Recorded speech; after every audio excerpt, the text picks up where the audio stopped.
Zoning Board of Adjustment, Monday, March 10th, 2025. I hereby declare this meeting of the Howell Township Zoning Board to be open, adequate notice having been given pursuant to the New Jersey Open Public Meeting Act in the following manner. First, on January 2nd, 2025, a copy of said notice was emailed to the Asbury Park Press and the Star Ledger. Second, on January 2nd, 2025, a copy of said notice was hand-delivered to the clerk of the Township of Howell. Third, on January 2nd, 2025, said notice was posted in the office of the Zoning Board and on the bulletin board in the Howell Township Municipal Building, 4567 Route 9, Howell Township, New Jersey. In accordance with the Fire Prevention Code and for your safety, please be advised that this facility is designed with 2 emergency exits at the front and rear of the meeting room. Furthermore, smoking is not permitted in the municipal building. Please take note that this meeting is being videotaped for possible future broadcasts on Howell Township TV 77. Thank you. Thank you, Eileen. Could we have a roll call, please? Mr. Barillo. Here. Mr. Cantor is excused tonight. Mr. Hughes. Here. Mr. O'Donnell. Here. Mr. Roscoe. Here. Mr. Ryan. Present. Ms. Scottson. Here. Mr. Kavarakis. Here. And Chairman Mertens. Here. You have a quorum. Thank you. Could everybody rise for the Pledge of Allegiance? I pledge allegiance to the flag of the United States of America and to the republic for which it stands, one nation, under God, indivisible, with liberty and justice for all.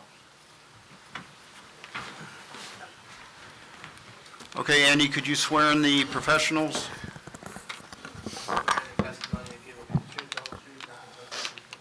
I do. Please state your names for the record. Charles Cunliffe. Jennifer Beam.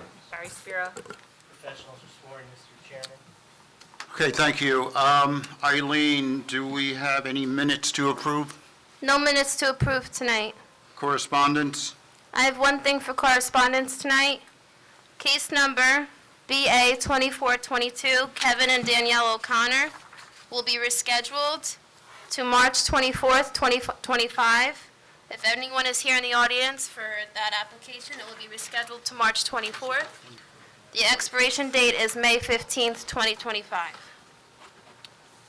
Okay, anybody here for case number BA 24-22? That will be carried till March 24th, 2025, and the expiration will be May 15th, 2025.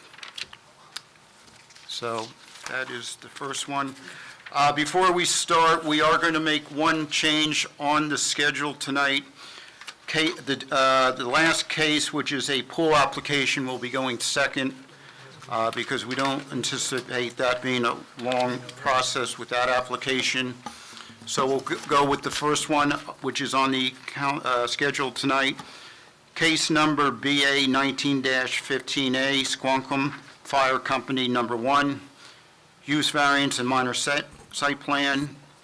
Application of Squonkum Fire Company Number 1 seeking use variance and minor site plan to construct a 50 by 60 pole building in the rear of the property for vehicle storage in a Paris. Emergency services is not listed as a permitted use within the SED 1 zone. The proposed pole barn will be replaced. The footprint of the previous existing Fireman's Memorial on Block 49, Lot 9, 271 Squonkum Road. Expiration is May 15, 2025. Good evening. Good evening. I'm Attorney Lane Viviano, representing Squonkum. You can sit, that's because I'm on your Oh, table. okay. That's Right fine. next to your lane, that's Okay. the microphone. Are you able to hear me? Yeah, what was the name again? That I know. Lane Viviano. Okay. I'm an attorney. I represent Squonkum. Okay, Mr. DeViano, good to see you tonight. Okay, we'll call our first witness. Okay. Okay. You want to go first? Okay. Tom.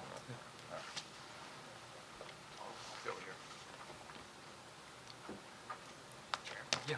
Our first witness is a member of the fire company, Tom Matthews. You'll be sworn in, sir. Can you stand, please? Do you swear the testimony you give will be the truth, the whole truth, nothing but the truth, so help you God? Yeah. Please state your name for the record, spell your last. Thomas Matthews, Matthews. Okay, Tom, how long have you been with the fire company? 35 years. Okay, and are you familiar with this project, with the, Yes. okay, who are some of the neighbors around you, around this? Mr. Viviano, maybe just state for the record, Mr. Matthews' position, if any, in the fire of company, course, other than the of course. fact he's been there for 35 Okay, years? but what positions have you held and what's your current position? I've held every position in the fire company. I'm currently ex-chief, and I'm currently the chaplain of the department. Okay, excuse me, Andy, do we have to swear him in anyway, since he's testifying? Well, I did swear him. Oh, Mr. okay. Chairman. He's good. Okay, Mr. Chair, I could Yes. probably expedite this if you would like. I would love you to. Okay. I don't mean to step on your toes, Not but at all, go ahead. I think the fire department is looking to put up a pole barn behind the existing station to house equipment and things like that. So unfortunately for them, they're not a permitted use in the zone, so they're here for a use variance, but let's all be clear, I would venture to guess that a fire department is inherently beneficial. I mean, I would like them to show up when my house is on fire, I'm just gonna throw that out there. And this is a necessary improvement to their site in order to accommodate equipment inside instead of being out in the elements and what have you. So technically, the application requires a D2 variance because it's an expansion of a non-conforming use. I could see no negative impact associated with putting a pole barn behind the fire department. Also, there's a cell tower on the site, but we require people to look for municipal opportunities to co-locate and what have you. So they also need a D1 variance. So let me just help you out. I think the site's particularly suited. It's a fire department, so the cell tower obviously needs to stay and what have you. I don't see any negative impact to adding a pole barn to add to, in order to, for them to house their equipment. I see no impact to the zone plan or zoning ordinance. I see no negative impact. I think the benefits of helping the fire department become more efficient outweighs the non-existent negative impacts. So I would submit that the application on its face meets the burden under the statute, and I would recommend that the board act in the affirmative. Okay. Charlie, you want anything to add on an engineering? Yeah, so I just had two comments, and they were really just suggestions. The grading around the entrance into the building was like right at 5%, which is kind of at the threshold for like ADA compliance and some stuff. So, Rich, Mr. DeFalco, is that something the applicant can kind of soften just to give them a little bit of buffer? He's our next witness, so- Maybe we could just swear in Mr. Yeah. DeFalco. Do you swear the testimony you give will be the truth, the whole truth, there you go. nothing but the truth, so I help you do. God? State your name for the record, swear your last. Richard DeFalco, engineer of the project. I would submit, Mr. Chair, Mr. DeFalco's before us a lot, and we And, accept him always. Yeah, we accept your credentials Very based much. on the recommendation of our planner. Thank you. So, as per the board engineer's suggestion, the slope leading into the garage pole barn for the fire trucks is at 5%, and we agree to lower it to 4 and change, so Yeah, that it's we just don't for extend it someone too with a long, but we wheelchair, don't they meet can the get in there, there's 5%. no ADA issues, and they got a little bit of extra room to play with if the grades aren't perfect.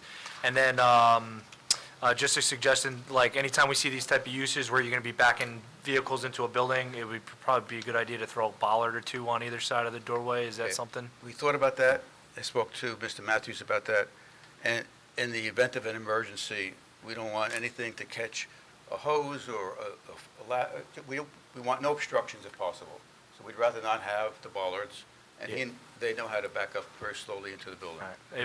I don't think there's a specific code requirement in this type of Right. instance, it was really a I have a suggestion. suggestion which, under normal circumstances, the Understood. fire department, I think, does not Fair enough. want that. And then, as far as stormwater runoff, there was a Veterans Memorial here that had pavers and concrete, and this is basically replacing what was there, so I really don't see an issue with stormwater, and they are providing some swell grading around the perimeter of it, directing it to the existing parking area, so I don't take any exception regarding impacts from stormwater runoff, so that's really all I have. Just for the record, we did receive Monmouth County Planning Board approval since that is a county road we're sitting on. Okay. The county gave us an approval with no conditions, so they wanted to, as a, inherently beneficial use, and they saw the need for it, so. Okay. John, you want anything to add before we go to public? I'm good, thank you. Okay, thanks. Does Mr. Matthews have anything you want to add before we're? Nope. You're good? I think we're good, Okay. Yeah, I guess our planner took the words out of your mouth, right? yeah. Essentially, yeah. Yeah. I'll I'll make a motion to go to public, Mr. Chair. Do I have a second? Second. Anne Marie? All in favor? Aye. Eileen? The board will now open the meeting to the public if you'd like to come up and state your name and your address. Do I have a motion to close? Motion closed. Second. Nick, Tom? All in favor? Aye. Okay. Closing comments? No, we've presented what we have. The board and its experts are well familiar with this project. I can't state it any better than it's already been stated, so I have nothing to add. No questions from the board? Seeing none, can I have a motion? I'd like to make a motion to approve based on the testimony set forth. I'll second. Second by Matt. Eileen, can we have a roll call? Mr. Barillo? Yes. Mr. Hughes? Yes. Mr. O'Donnell? Yes. Mr. Roscoe? Yes. Mr. Ryan? Yes. Ms. Scottson? Yes. And Chairman Mertens. Absolutely, yes. Thank you. Application is approved. Thank you. Thank you. Thank you for all your service, too. Thank you. Yes. Thank you. Yeah, baby. All deficiency. All right. That's what we call efficiency, my friend. Jen jumped in there, swung a bat, took care of business. Well, always usually sits on the other side. It's so funny. No, I mean that desk. That's sure. No, it's all good. You can sit on either one. There's mics on both sides. There's a mic on that side too. Yeah. Great. Okay, so we are the St. John's Drive? Yes, indeed. Okay, let me just read this on record. Thank you.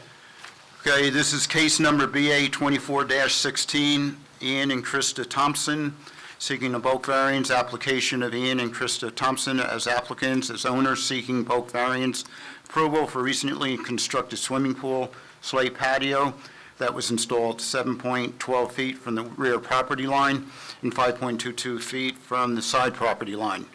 Relief may be required for a brick fireplace, which it was installed 5.22 feet from the side property line. Known as premise Block 165.04, Lot 1116, St. John's Drive in Howell, expiration April 3rd, 2025. Thank you for that Yes. summary, Mr. Chairman. And it's Walter Toto on behalf of Ian and Krista Thompson, and good evening to you, members of the board, Eileen, and the board professionals. So yes, Mr. Chairman, we are seeking that bulk variance relief, and also to confirm, we are seeking relief for the fireplace. It was measured at 69.5 inches, and I think 60 would be permitted. I know it has a removable cap of 7.5 inches, but even if that's removed, we're still just slightly over Okay. that limit. This is an ask for forgiveness application because of the work by the contractor. Depending upon how all this shakes out tonight, I suspect we'll be litigating against the contractor for at least a return of fees to have to appear before this board, and depending upon what the board may require us to do, but that may not be relevant, but just it's an FYI to you and the board. We do have Mr. Cunliffe's report from December 4th of 2024. We're prepared to address that. And I have one witness, that's the homeowner, Ian Thompson.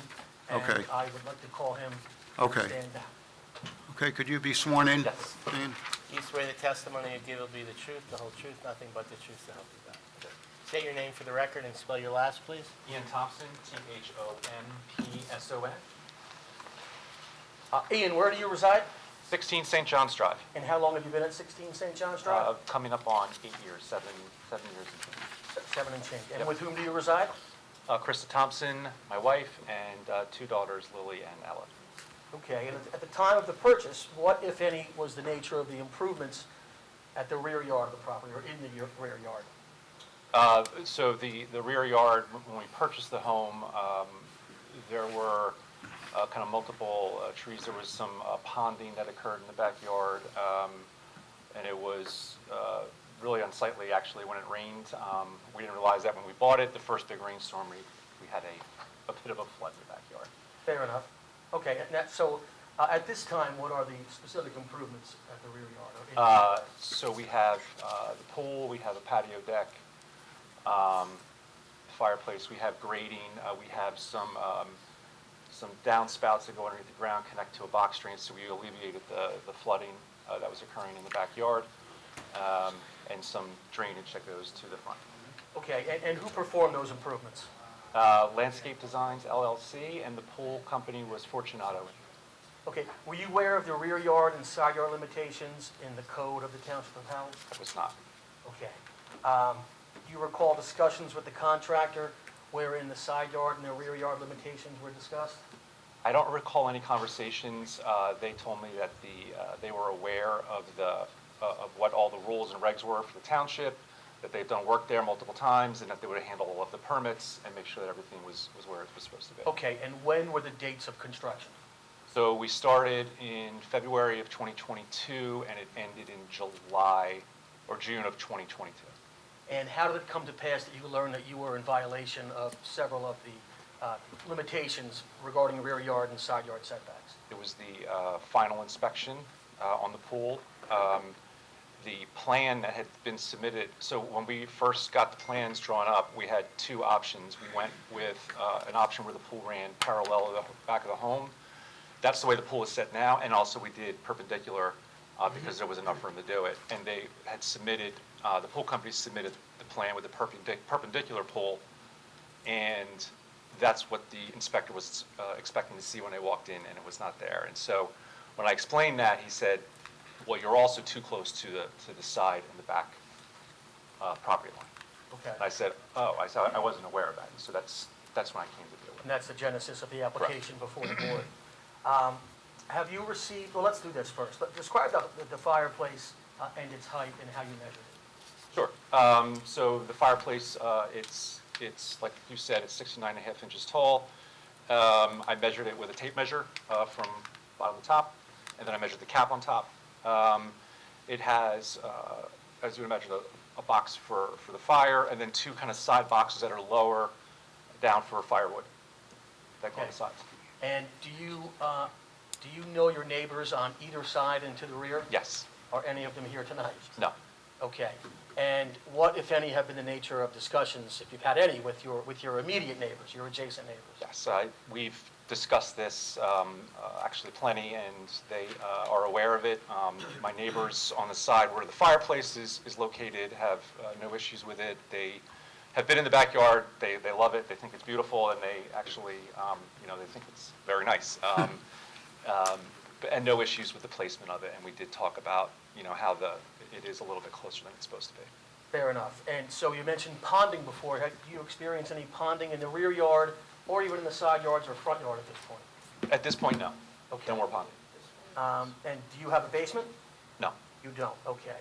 Was there any filling of the lot with any material, with any soil, during the construction of the in-ground pool? No, they just removed soil. So they actually exported soil Yes. from the site? Do you know where? There was they were building a development on 5 Points Road at the time, and they exported the dirt there. They needed it to fill. Okay. And to your knowledge, what is the drainage pattern at the property? Not sure what that means. In other words, the stormwater, does it flow from rear to front? He's probably not qualified to answer that question, Fair enough, Jen. especially when he's like, I don't understand the question. No, fair enough. I'm just gonna throw that out there. I'll withdraw. Ian, is the timber pergola temporary or permanent? The pergola on the patio is temporary. It's not fixed to anything. I built it with a friend. Okay, all right. Anything else you wish to relay to the board regarding the application? No, just that, if we would have known that it was in violation, we obviously wouldn't have done it, or we would have made it, we would have moved it in. But we thought we were in line. Okay, thank you, Ian. Mr. Chairman, nothing further for Mr. Thomas. Did the contractor show you, did you give him the survey? So he had the Yes. survey, okay, Yes. enough said. Okay. Yes. I've been through that, so. Okay, professionals, Charlie? Yes, I'll just summarize it again, right? They need relief for the rear yard setback and the side yard setback. When a pool has like a walkway around it, the minimum setback requirement is 10 feet to the edge of the patio or the walkway. To the rear, they're 7.12 feet. To the northerly side yard, I think it's northerly, 5.22 feet. There's also the fireplace That's on the, John, north is to the left here? Yeah, on the north side of the patio. You heard Mr. Toto and the applicant indicate it's at like 69.5 inches, so it's 9.5 inches over the 5-foot setback that it is. So if it was another 9 inches off the property line, it wouldn't require relief. It would meet the setback requirement. We're not talking about a lot here. This is in the R2 zone. There's no impervious coverage restriction in the R2 zone, so, you know, there's no, they can basically build whatever they want as long as it's not causing a drainage issue on neighboring properties. You heard them say that it's been constructed or started construction in February 2022. Looking at aerials, it looks like it was completed in the summer of 2022, so I would open it up to the public and let's hear if there's any concerned neighbors regarding stormwater. If there's not, I really don't take any exception to the relief that's being sought right now. Jennifer, I'm sure it's not going to be too much, right? No, I agree with Charlie, and honestly, if you look at the survey, the shed on the neighboring property is like 6 inches off the property line, so, you know, I do understand why we have the requirements we have, because there are certain sections of town where development this close to the property line creates flooding problems for the neighbor. This is not a section of town where we have that issue happening. Obviously, if there was a problem, my guess is someone would be here. So I don't take exception to the request asked. What I would just ask is that in the event that something occurs, you know, where the neighbor has a problem, like sink a dry well or something like that, I'm not asking for that now, but in the event that there's a problem between property owners, if you would agree to a condition that in that, if that were to happen, you'd be okay with doing something, putting a dry well in or something. And just so that's in the resolution, so that if there's a problem and a neighbor comes to John complaining, he has the ability to say, you agreed to do something about this. That's acceptable, and I appreciate that, but not to belabor the point, but would you and Mr. Cunliffe agree that you would confirm the nature of the problem and it does in fact exist? 100%.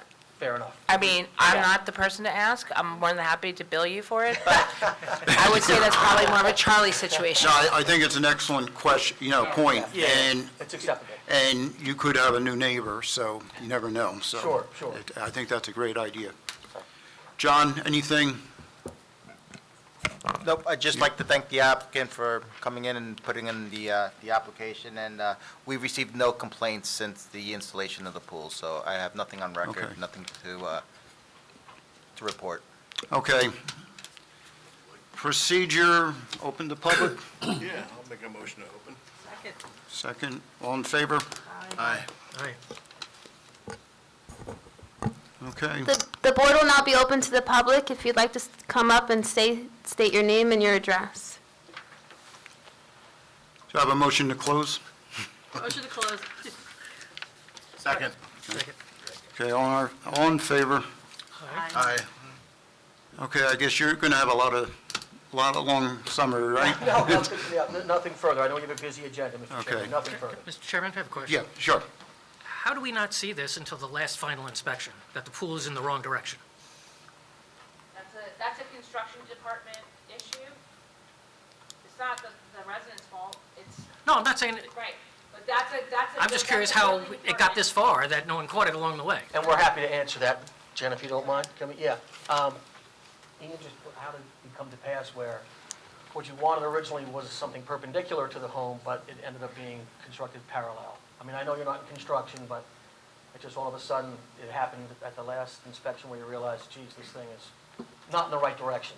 Well, I mean, is the nature of your question that there would have been inspections along the way and somebody would have seen that this Yes. wasn't done? And I can't I would think. answer that question because there were things like electrical inspections and inspections, but I don't know what they're looking at when they're doing those, and if there's a plan in front of them, but that was the only time that it was mentioned, was that on that final inspection. So I'm not sure why it wouldn't have been seen prior to that. We went along the way. I mean, every time that there was an inspection, because there were probably 2 or 3 on the plumbing, on the electrical, on the things before the final. That There's gotta wasn't be several raised. sides Mr. Ryan, before it gets- Yeah. I could shed some light on that. So unfortunately, building and land use work independently from each other. And the building department is more concerned with how is something built, where land use is concerned where it's built. Land use, unfortunately, is the last one to go out because there's some modifications that sometimes happen with any permit that gets put before the township. So we wait to the very end to make sure that whatever was built in the manner that it was. Thus, we wait to be the last ones to go out. So orientation, location, those things unfortunately don't get picked up until the last end of it. Building department, the electrical guy goes out, all he cares about is that electrical meets electrical code, building makes sure that it meets building codes, so on and so forth. So it's not a perfect process, but it's the one that we have, and it's the one that we've been following ever since. And there's, to go back and forth with inspections prior to, most of the land use inspectors aren't surveyors. So, if we tell somebody, put it there, and we're wrong, then we're on the hook for it. So we rely on the professionals at the pool companies to say, you submitted a plan, you told us it was going to be 10 feet off the property line. We expect it to be there, the 10 feet off the property line at the end of the project. Doesn't always work that way. It's unfortunate. These things do happen, and that's why we have this process. So that's why.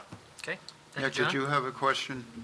Mr. Thompson, just for clarity, you guys wanted the pool and the patio perpendicular to the house No. or parallel the way it is? Parallel. You So they- wanted it parallel? We wanted it But parallel. they submitted that's what we it got. perpendicular? They submitted it perpendicular, correct. Thank you. Okay, everybody is good? So what's the pleasure of the board? I'll make a motion to grant relief. It's not his fault the way it happened, and we should approve it.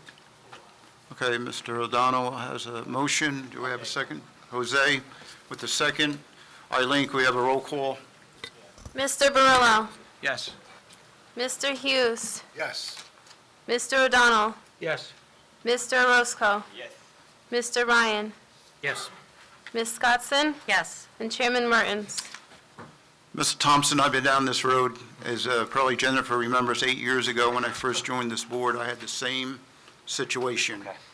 Deck was built, and land use came and said, you got to either cut 2 feet off, or you got to get a variance. So it is the process, unfortunately, but Sure. I certainly approve and say yes. Thank you. So enjoy your pool. Thank you very much. Thank you for your time this evening. We appreciate it. Thank you.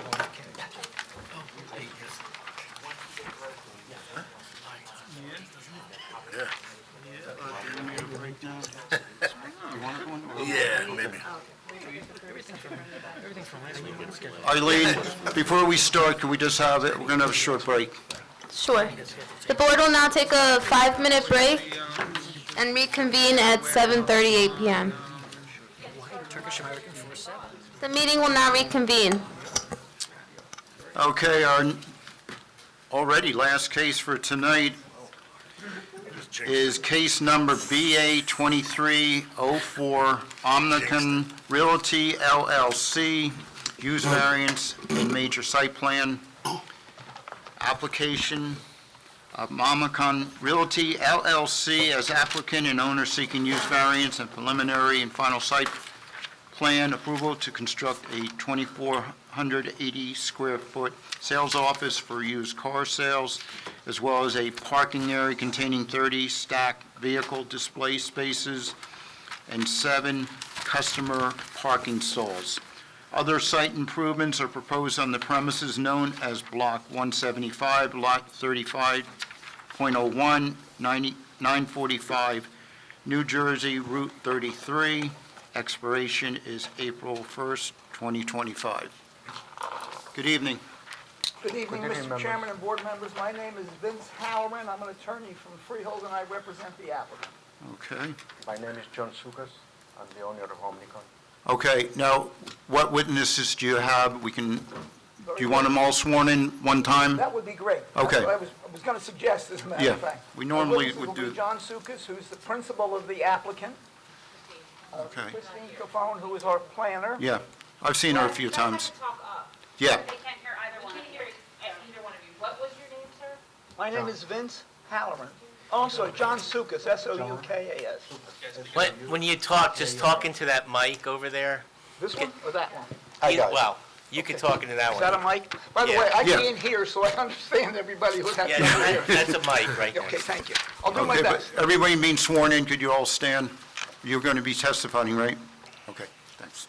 Do you swear the testimony you give will be the truth, the whole truth, nothing but the truth, so help you? I do. State your names for the record, spell your last. John Sukas, S-O-U-K-A-S. Scott Kennel, Kennel, McDonough and Ray Associates. Robert Siv, S-I-V as in Victor E, professional engineer.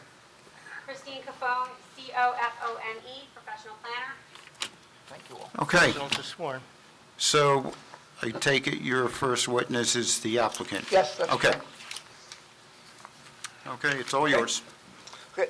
John, would you generally tell the board, describe the property and describe what you want to do? I purchased the property to build a used car dealership there. I had already in Howell a used car dealership on Route 9. Unfortunately, the building was sold, so I had to find an alternate location, which I purchased this lot a couple of years ago. And I put together, with the engineer and the lawyer, the package to bring it to your attention and, hopefully approve it. Okay. What is on the property currently? That was my question, Okay. going to be my next Okay. question. John, what's on the property now? Right now, there is a one-family house and an old floral shop, which is not operational. It's not in a condition to be operated, and a garage. Okay.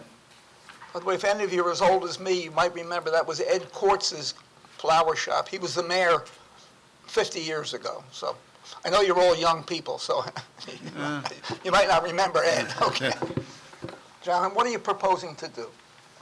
We propose an office with two garages for repairing our own cars. That will be where the orange is on the display, and a parking lot of about 30 cars, and a space for 7 customer cars. Okay. Now, are you generally, the professionals will address the reports, but are you generally familiar with the reports issued by the engineer and the... Yes, we and the went plan- through this, yeah, Right. and I'm Do familiar you with it. recall any specific items that you have that you want There are some ordinances as far as, or the display of the cars, how far they have to be from the main road, what kind of advertisements are supposed to be on the cars, years, models, and all these things. We already know the procedure because we obey, the ordinance on Route 9. We never had any citations, so we know what we have to do. Okay. Does the board have any question? Well, the first thing is the hours of operation. Oh, fine. Hours will be 9 to 6, Monday through Saturday. Sunday we're closed. Do you have lights, would you have lights there like during the late fall where it's going to be dark?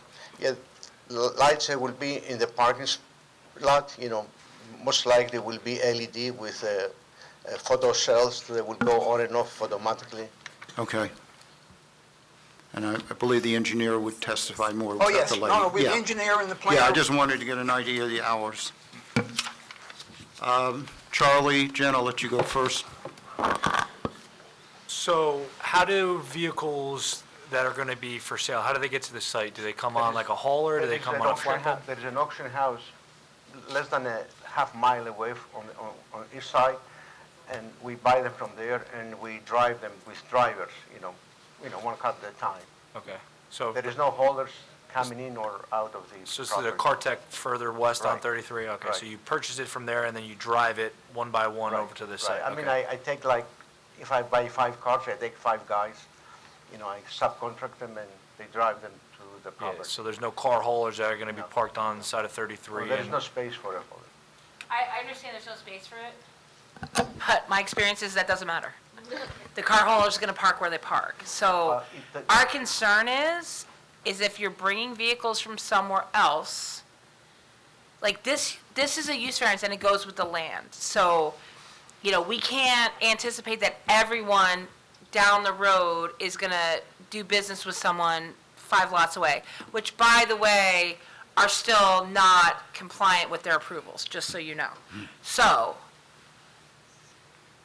what accommodations, and I'm asking you, but I'm really subliminally asking Mr. Kennel, who will deal with this later, what accommodations do you have if vehicles come to this site in a large car hauler or big trailers or things like that?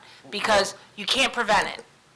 And I have lived it, I've lived through it. I work in Neptune, I've listened to them tell me, oh, well, never will the car hauler stop on 66, and I drive by it on a regular basis. So, yes, there's not an accommodation, they don't care. They're gonna take up half the aisle, the half the drive aisle, which could be a negative impact. So, I understand you are not really the right person to answer this. I'm subliminally dealing with these guys in the audience.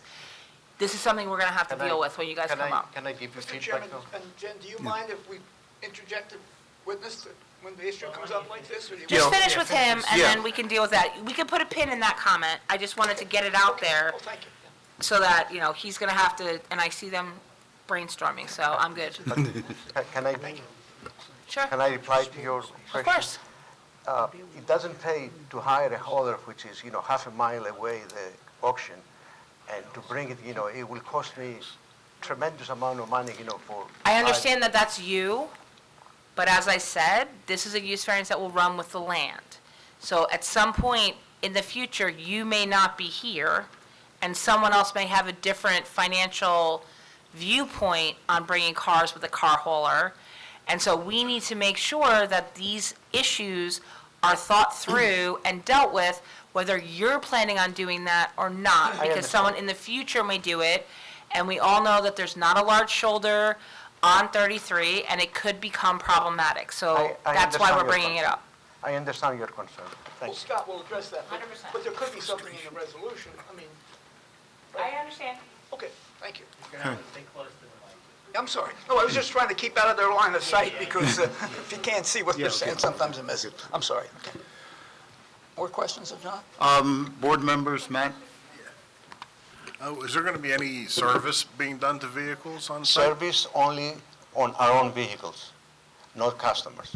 What kind of Like service? we buy a car from an auction, the car tech auction, it needs oil change, it needs a new battery, it needs brakes, this kind of service. So you're doing that on site? Yes. Full service. That's a little different Yep. than a car sales place. That's very different. There are definitely Township- issues associated, respectfully, what kind of recycling of this material do you have planned? It will be, for oil change, it will be a tank there with the oil that we're going to, discard there. And whenever it's getting, close to full, we call the recycling oil company and they pick it up. So you're thinking that cars are going to get brought to this site that could potentially need service, repair? Well, the township ordinance specifically allows me to do that. Respectfully, you're here for a use variance, so what you're asking for, you're not allowed to do. So if this is part of what you're asking for, if you're proposing that some of these cars are going to need service, then I'm uncomfortable with your parking lot being asphalt.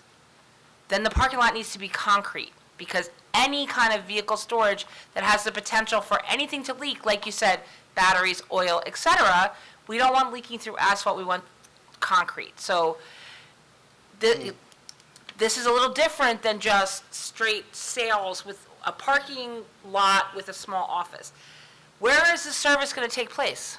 There is a 2-car garage attached to the office. So is there going to be lifts in there? Yes.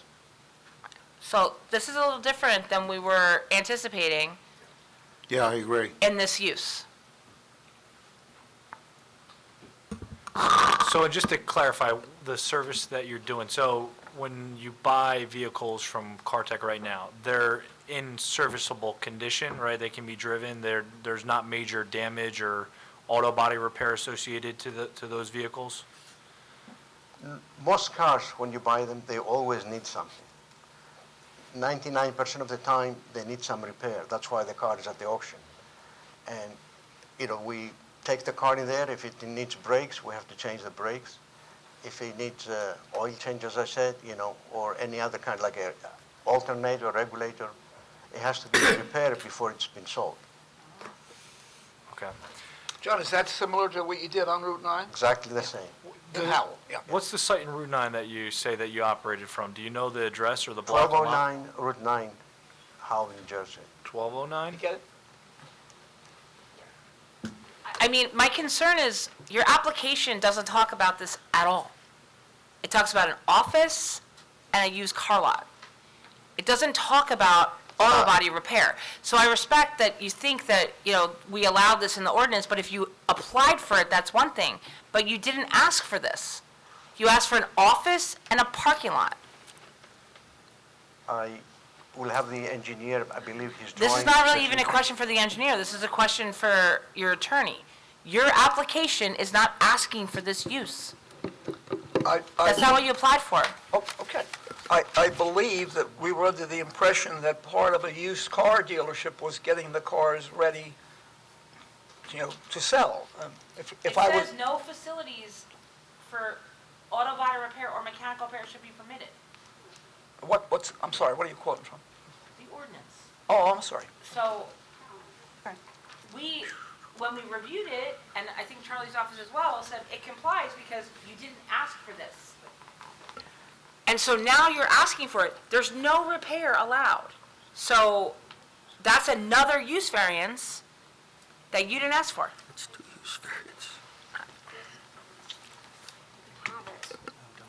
Mr. Chairman, I got a question for him. No facility. No repair of vehicles. Low-town permit. Except those facilities necessary. Oh, yeah. Christina's picking, you didn't read the rest of it. She says, except, you can read it, but except those facilities necessary for the preparation or maintenance of all automobiles sold upon the principal use, that's what I said. He was under the impression, as was I, that when you have a used car thing, you can get them ready, and that's what he's talking about. Detailing and service is Yeah. different. Yeah, go ahead, Christine. Should I be sworn in? Sworn in. Yes. Christine's been sworn in, she's Christine Cofone, and you need her qualifications? No, we've heard them, and I can recite them, so I'm good. So I think we do have a little bit of an issue here with something that we submitted, but I think the ordinance allows it. So when I read Section 188-89 of the Howell ordinance, this is for sales and showrooms for new and used automobiles. Subsection 188-89E reads as follows.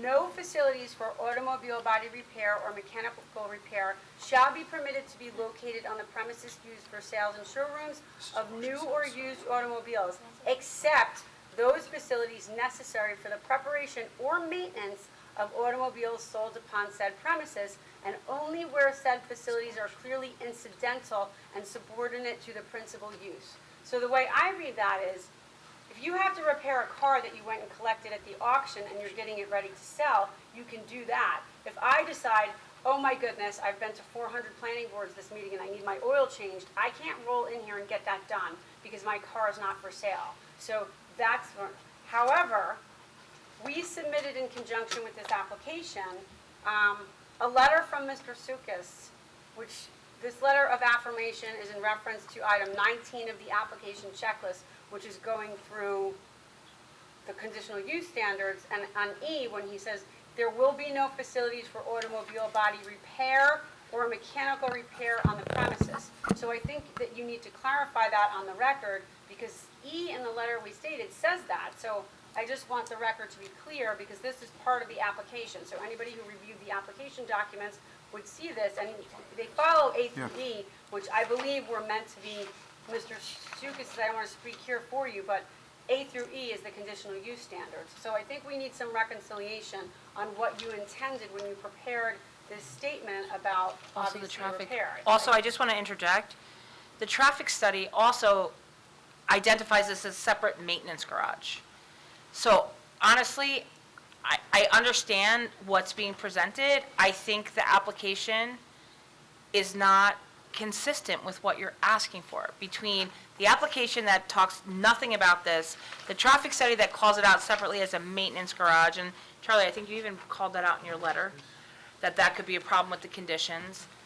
And now we're talking about something else. I just think it's a little messy. But they are only for the cars that Only you're for selling. the cars that Right, so we it's sell. not- I get it, but the application materials are messy. It's not clear or consistent. So I think there's some clear distinctions that need to be made to the board as part of the application, right? So one, any auto work on the site being only for cars that are being sold on the site versus Yeah, outside exactly. That's service where I for- think you need Yeah, to have so- a, That's clear in our understanding, it and we has have to no be. problem with that Okay, restriction, so- to make it clear, because so that's the- what he intends. Yeah, so there's that, and then I think the second part of it too is, what I'm kind of hearing is the cars that they're purchasing at auction or how that they're bringing to the site that they're then going to sell, we're talking about like normal maintenance that may be required, like oil change or like replacing the brakes, so that way you're selling someone with a brand-new set of brake pads on a vehicle. We're not talking about like completely junked or like cars that need complete rework and all that kind of stuff, right? I don't have the equipment to do this kind of work. Okay.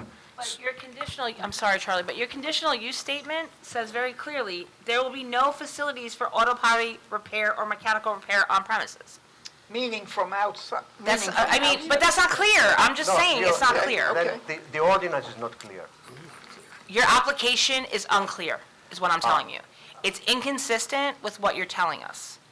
I understand what you're saying, but what I'm saying is between the application, your conditional use statement, your traffic report, and this testimony, they are not consistent with what you're saying. I'm saying it here loud and clear. The only repairs we'll do is our own cars, not the public. Somebody walks in and he wants to repair, no. Only cars that we buy. but on the application, it does have to be clear, like our planner said. That's what we're trying to get at, because I didn't even think about this repair, and so it has to be just, fine-tuned with that. Tom, you had a question before I forget? Yeah, Jennifer, I have a couple questions. What I'm hearing is there's a place up the street that's another auctioneer place, and I drive by there all the time, and I remember I was on the board when it got approved. Yes. A lot of the cars there are really beat up bad in accidents and crashed, and they're up there and they auction them off, and some of them are decent cars. I thought when this application came, this was for retail sales of cars. Same. And if it's going to be retail, is he going to buy the auction cars, bring them down there, fix them, and then retail and sell them? Or is it vice versa? They're going to come there, he's going to fix them, and then they're going to go up to the auction and be sold? No, I think he's getting them from the auction He's getting to them from bring the them auction. to his facility. And then once he fixes to fix them, then he's to going to sell them. retail Yes. the cars on That's his my own property to understanding. sell. That's my So, understanding. I'm unfamiliar with all the, the radiators, the transmission fluid, the oils. There's a separate, whole set of things to get rid of that material. And I haven't heard anything about that, how you're going to do it. Well, also, then it begs the question, if they need to be repaired, how are you driving them down the street? Like, I right. just feel like, And that concrete is what's the norm. when we have any kind that. of vehicle storage outside that has the potential for any kind of leakage, The we asphalt require won't do it. concrete, yes. Right. Okay. And, my line of questioning is, like, if you think of like an auto lenders or something like that, right? They buy the car from someone else and then they resell it. Like, it's not atypical for them to put new tires on it or for them to put new brake pads on it. That's a different level of service versus like you getting something that can't be driven, that needs a transmission completely, reinstalled or something like that. There's more waste and debris associated with like auto body work compared to just light maintenance on a vehicle, so. So it would be like 50/50 as far as sales and repair, because most of the cars need to be repaired first and then sold. Yeah, so I mean, I think we, as part of any potential approval, we just want to be clear of what the scope of repairs that's being approved with this, because the approval goes with the property, and we don't want to see 10 years Right. from now, someone else is moving in here continues. and then trying to operate an auto body shop for outside, public, not just vehicles that are on Exactly, that's the what it sounds property. like. So my quick question, I'm sorry. So I've driven past your former site, now that I've put two and two together. Did you do similar repairs Yes. At that, okay, and brought the At cars in? 1209, you know, we Yeah. had the dealership for about 8 years. Yeah. We did similar work. Okay. And we followed whatever the township, you know, has, and we had a lot of inspectors coming in. We never had any problem. Okay. Thank you. And one more thing, I mean, it doesn't pay for me to go to the auction and buy a junk car because I have to spend so much time and energy to make it work. I'd rather get a car that's in a working order and, you know, clean it. If it needs brakes, change the brakes. If it needs an alternator or something, you know, that it's easy to fix, and then, you know, sell it. So it sounds, Mr. Sukas, it sounds like you're saying that you just want to do relatively minor repairs in order to prepare those cars to be sold in a Correct. retail setting. Just make sure the car is safe before I sell it. You're not replacing engines or No, transmissions? no. And you plan on buying all of the cars that you sell from this one auction? No, sometimes we have walk-ins, you know, we advertise on internet that, you know, sell your car. People come in, you know, we buy their car and we pay whatever they want and check the car, make sure it's safe. If it needs something, we have to repair it and make sure, you know, it can pass the inspection. It's a law in New Jersey that says, you know, when you sell a car, it has to pass inspection. So whatever we do, it has to pass the inspection. Okay, but the majority of what you're saying you're going to be purchasing is from this one auction? You're not going to any of the other auctions like I may go Odessa, to Mannheim? Mannheim, I may go to Mannheim, you know, Okay. sometimes. But And how will you get those cars from Mannheim? Because that's about, what, 4 hours away, right? No, it's about 30 minutes away. It's Mannheim in Bordentown. Bordentown. Right. Mannheim is in Pennsylvania, right? That's a huge original Right, that's Mannheim. about 4 hours away, Yeah, I'm but talking about Bordentown is... Mannheim, Bordentown. Yeah, that's about 45 minutes away, right? And again, if we drive them, you know, it's, you know, we'll get a few guys and we have the license plates for transporting, and we drive them to the dealership. Okay. At your old dealership, did you ever use any of those car haulers at your other dealership on No, Route 9? never. Never. Okay. All right, thank you. Yeah, Nick? Yeah, auto body work, like minor stuff, are we spraying cars? We bring the car to a body shop. So that's off premise? Right. Any auto body Correct. stuff is off premise? Correct. Okay, thank you. Mike, Jose? When does the auto body shop work happen in the process? You buy the car, it comes to the facility, you do the oil change, whatever, and then if it needs body work, when does that happen? Again, I rather buy a car that's in a good condition, but in case, you know, there is a scratch or something, you know, that needs a body shop, I'm going to take it to a body shop after it's been repaired. Okay. My point, what I'm looking at right now, how do we, what he's doing, I don't really have an issue with, but what Jennifer brought up, and I'm concerned that if somebody else down the road, Andy, is there a way we can stipulate the restrictions? I mean, they have to make sure that building and it's concrete, 100%, but is there a way that if he does, that does become another owner, we can restrict? No, I mean, we could make sure that whatever restrictions, you know, that our professionals recommend can be included as part of the resolution, but I think if it's approved, it would run with the land, so. Yeah, because I don't, you know, this is a different type of maintenance on vehicles, but what's going to keep, if he sells this business and it becomes a full...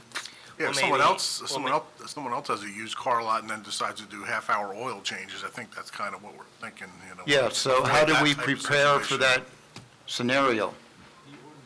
It would have to be a limitation. It said that the repairs are only in conjunction with preparation of the vehicles for resale, as opposed to third parties coming in for oil changes. Can I?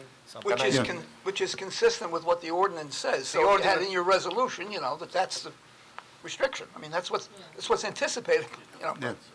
The ordinance specifically say only cars for own, not cars of people, of customers. It's clearly written in the ordinance. Okay. Jennifer, anything else you want to add? No, I'm interested to see, looking at the site plan, it doesn't appear that there are, like, where do the cars go in the building? I guess I'll save that for Mr. Siv. Yeah, that's what I was, so why don't we hear his testimony, and then we can maybe hopefully tackle this issue with the other testimony. I'm sorry, I missed I it. said, let's hear from your next Oh, yeah, witness, and then absolutely. we can maybe, Absolutely. like Jen said, we'll pin it, and then we have to bring it Oh, up absolutely. again. And John's going to stick around, so if you have more questions, Yeah, he'll be okay. here. Okay, cool, Rob. Thank you. So would this stuff with the application inconsistencies be able to be cleaned up tonight? I mean, that's what I'm kind We'll of. try to clean it up. We can deal with that as a resolution compliance Yeah. Okay. item, if Okay. we just make sure that whatever the board ultimately decides, and if they decide to act in the affirmative, then as a resolution compliance item, all the inconsistencies in the application materials need to be reconciled. Yes. All right, That's no so- problem, we should okay. be able to do that. Okay. Okay. Well, thank you.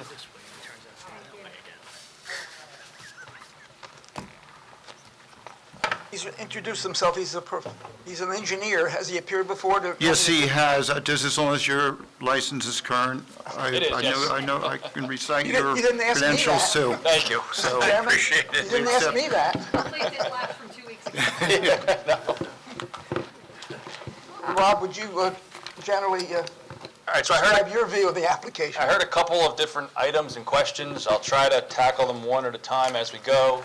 Eileen, if you wouldn't mind just putting up the colored rendering that's on the screen. The first item that I heard was the delivery of vehicles. The applicant indicated that most of his vehicles will be driven to the site. I agree with Jen, there's no guarantee that every vehicle will be driven to the site. There is on the aerial rendering and on the site plan, I was just kind of waiting for it to pull up, so I was kind of filling this with a lot of words. There is a trash enclosure on our site plan that has a loading area on it. Yes, that's it, perfect. Thank you.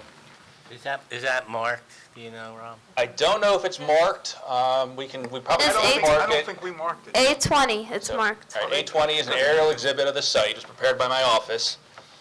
If we can just scroll down, there's a trash enclosure, which is the second brown box on the site plan. In front of that trash enclosure is access to it that is 15 to this first parking stall, 60 feet long. So it's 50 by 60 feet long. There's more than adequate space for what I would call those typical 1 or 2 car type of haulers to enter the site, pull in, back out, and then leave the site, or do it in reverse if it needs to do it the other direction. So I think there is adequate space on this site for a car hauler style delivery vehicle to operate. So Jen, I hope that, Just to clarify, you said 1 to 2 vehicle type of car. right, it's not meant for a tractor trailer Yeah. with 7 cars on it. It's meant for the standard 1 or 2 type vehicle Okay. haulers. The second question was concrete versus pavement. Obviously, we're proposing pavement. If there's some concern about the conditions of certain vehicles, we can definitely concrete a portion of one of the areas. I don't know if we need to concrete the whole parking lot area, but if the way it's set up now, there's double stacked storage of the vehicles for sale along the southerly and easterly property lines. So Rob, can I interject?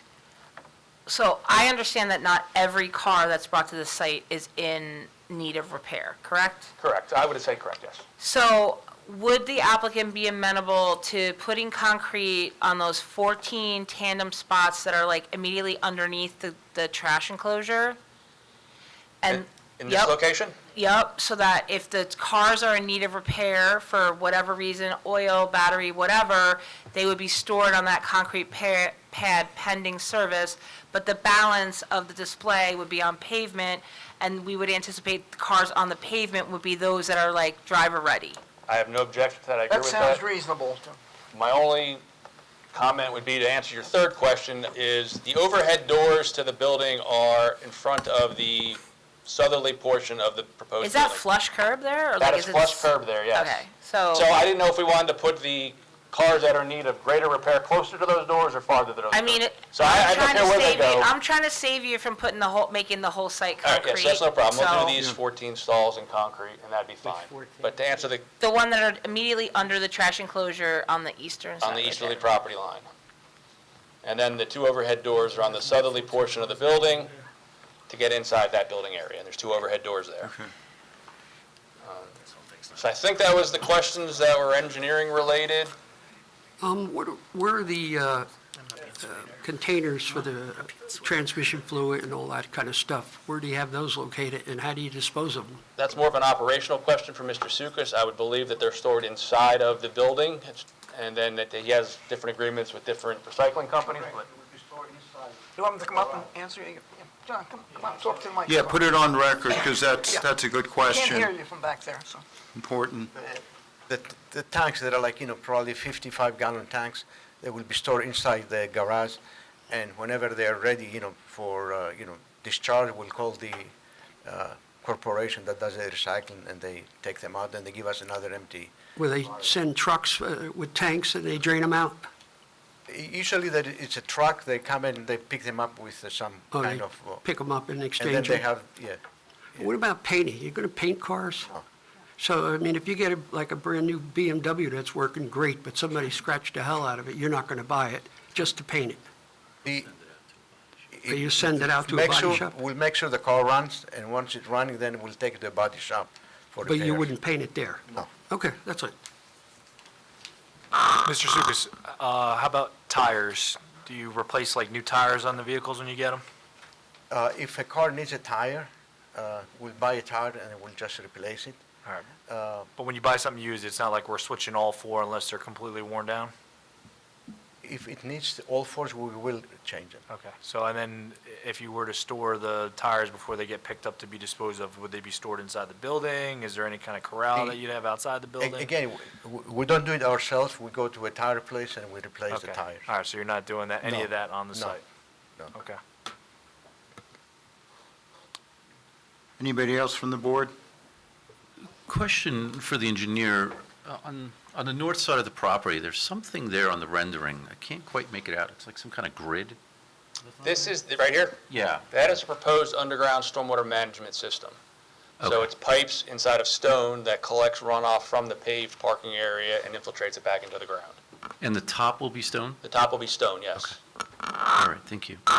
So while we're on that, before we move off of that, Rob, would the applicant have an issue with putting some bollards across that, just so that way that doesn't become part of the parking area and doesn't serve the, the purpose of stormwater management? Yeah, no, we already have on the plan a proposed timber guide rail across Okay. there. So if that's fine, otherwise you want to swap it out for bollards, either way is fine. No, that's fine. And then I just want to point out for the board's awareness too, there's, this aerial doesn't show it, but there's balance of the site, there's another garage area, and it was some millings or other kind of material that looked to have been spread around the site. The applicant had updated on their plans that those areas would be removed and revegetated, right? That's occurring, Mr. Shea? Correct. We are in the process of, through a landscaper, removing all this recycled asphalt and put regular soil. I have one comment for the concrete. It will make sense to have the concrete parking spaces close to the garage rather than far away. I mean, that's totally up to you. I was trying to come up with something that would be satisfactory to the board and not require You don't have any, an exorbitant amount of concrete on the site, but if you would prefer, then I would suggest that those 16 spaces next to the garage be concrete. Yeah. I mean, it makes sense, it's closer to the building, it's Yeah. just two more I spaces. was literally going Yeah. to say that, yeah. Yeah. So and where then- would you like them? So we'll put them on the, Mr. O'Donnell, I'm going to hit you in the head if I point to it right now. Yeah, On the southerly side, it'll be these Correct. southerly stalls. yeah. Okay, makes sense. And then there was a question or comment Charlie made about, there's an existing detached garage, which you can see part of the roof of, which is to remain. And then there's the foundation of a previous building that is to be removed. correct. And all soil and Correct. grass. Correct. Nice. So, and then the parking lot itself is fully curbed, 6-inch height curb, other than the curb cut for the stormwater, and then there's a 12-foot wide curb cut that goes to what? To the garage? So there's a curb cut for allowing the stormwater to flow off of the paved parking lot into the drainage area. And then, yes, there's a second curb cut that allows access to the old, what I'll call the farm road, which the balance of the site was previously farmed. It's not now. It's just open yard area, field area, and it will provide access to that detached garage, yes. What is the applicant's intent for the use of that garage? The garage most likely will be used in case we have to store a car that has a leak in the roof, so it has to be protected. And if the two car garages they're full, So how many cars do you think you would need to store in there? or maybe what's it- one or two, Okay. something like that. So it's just if the structure has and Right. you don't want water to Or leak into it? Some car, sometimes the sunroof doesn't work well and they leak, and you can't just leave them there, especially when it's raining. And it would just be inside that garage, all this area that I talked about, the millings and the stone that's being removed, like, we're Correct. not gonna be seeing the mayhem with cars all over the place? No. Okay.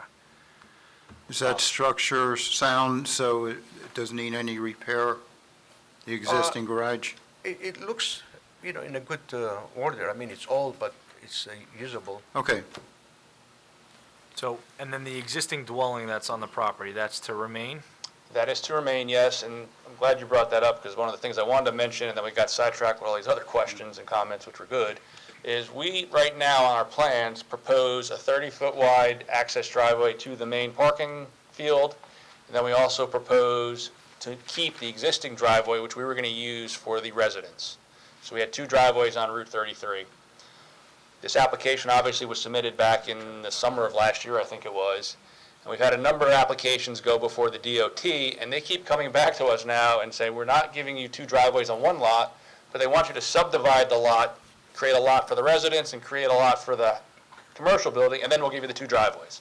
So in lieu of doing a subdivision, which we know is kind of silly for this lot, what we're proposing to do is eliminate the driveway access to Route 33 and just put a parallel driveway, I'll call it, between the parking field and Route 33 to the house.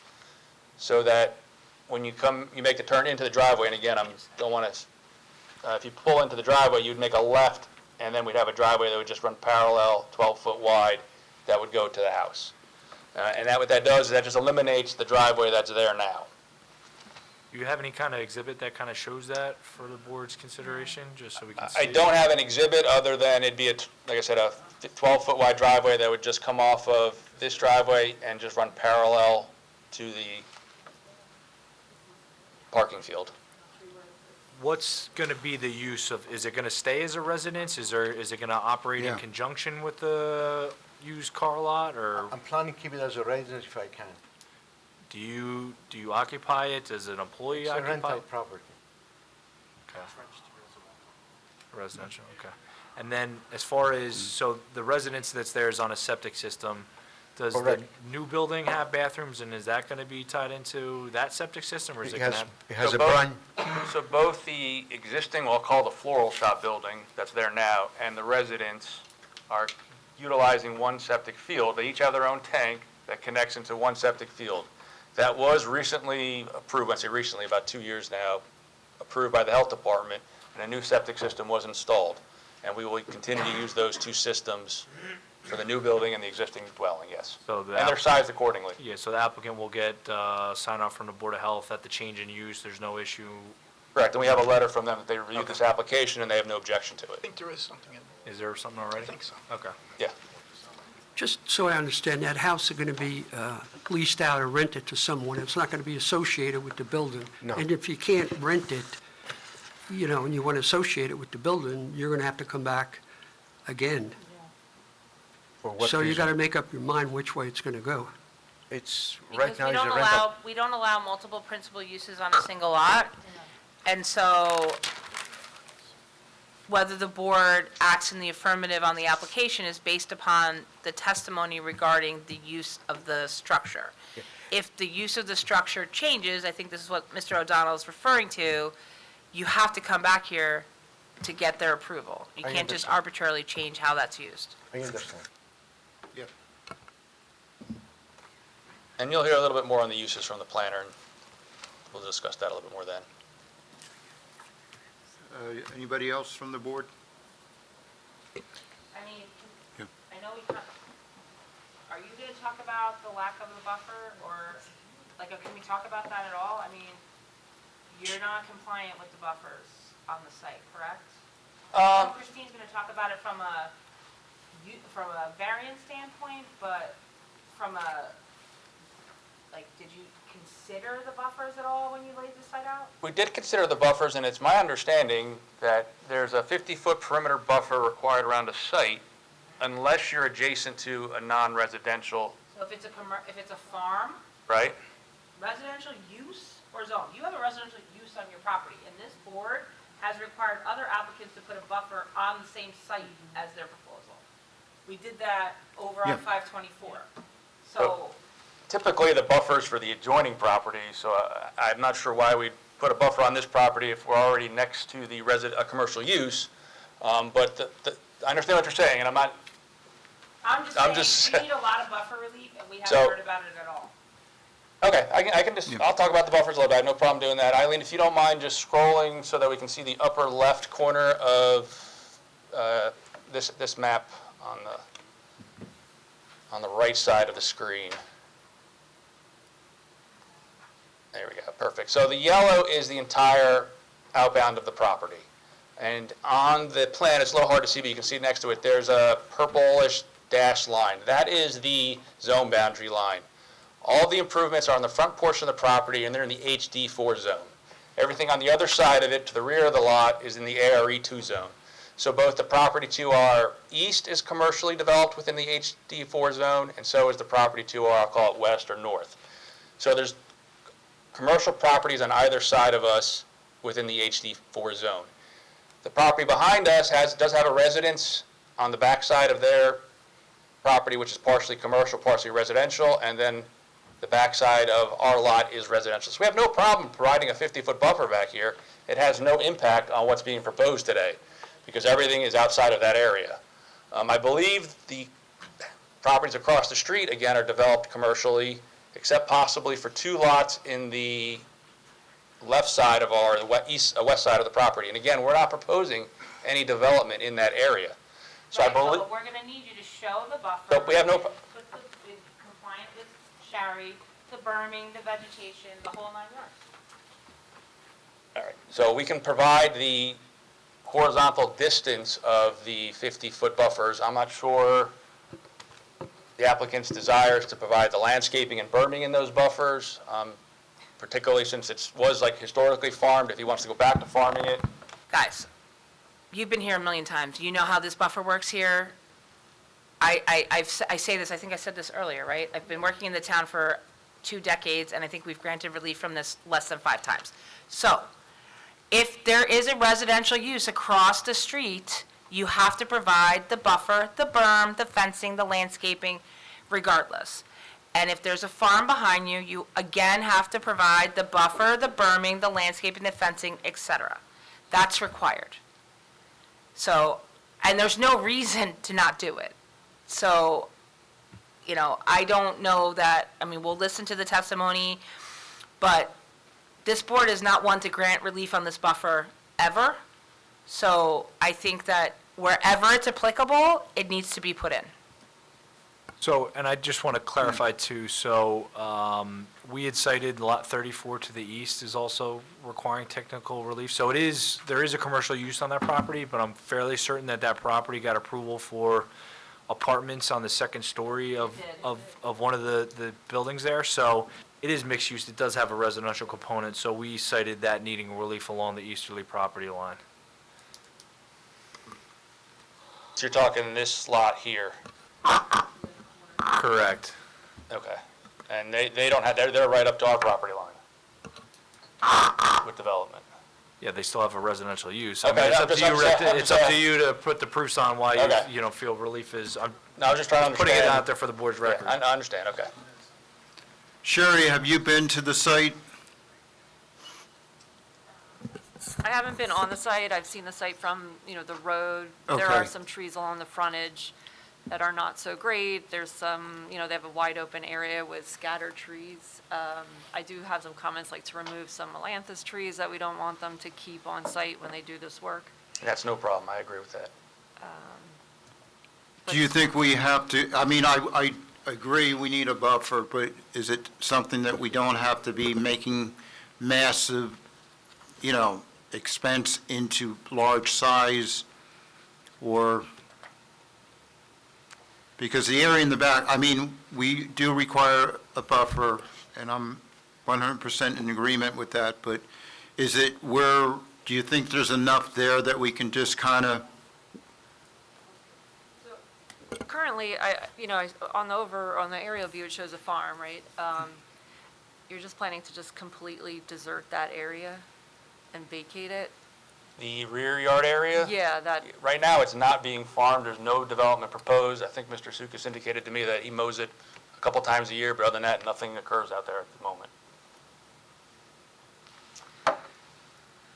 so that area is just going to become invasive mess. Well, again, if he doesn't maintain it, yes. Yeah, so you're just planning on just mowing that every couple of years? I mean, I have to, every couple otherwise it times would a be year? wild trees, coming out. I was thinking of putting some Christmas trees there, but, Yeah, That's a third use. I'm just saying, just, instead of, I hate to see that farm, being wasted. Well, I guess the question becomes, as of right now, you're not proposing anything. Anything else going on that site, you have to come back here. I understand. Yeah. I'm just, talking out loud. And I agree with the board 100%. There should be the 50-foot buffer in that area. It's a large area to start berming and planting and fencing, and if that's required, he'll have to decide whether he wants to do that or not, but. yeah, because that definitely, the front with the residential, that's definitely, No, I understand that. but you would work with Sherry on that and, come to hopefully an agreement on that, that would be great. This is another piece. That's a farm, so this is. Right. What about the property right behind you? Is that another little farm? If you move the.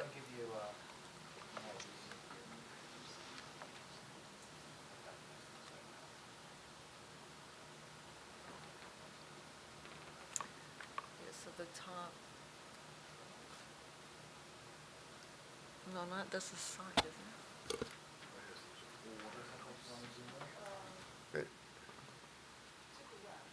Those are all the houses on Park Road. You're talking this, Yeah, that's another farm? it definitely looks like it is, at least in that photo, being to some degree farmed, yes. Right, and then there's a farm in front of that one, and I don't know if they're the same. And it looks like there's some, along the property line, some existing It is on vegetation. farms, right. Right, so your unfarmed property abuts farm property. Correct.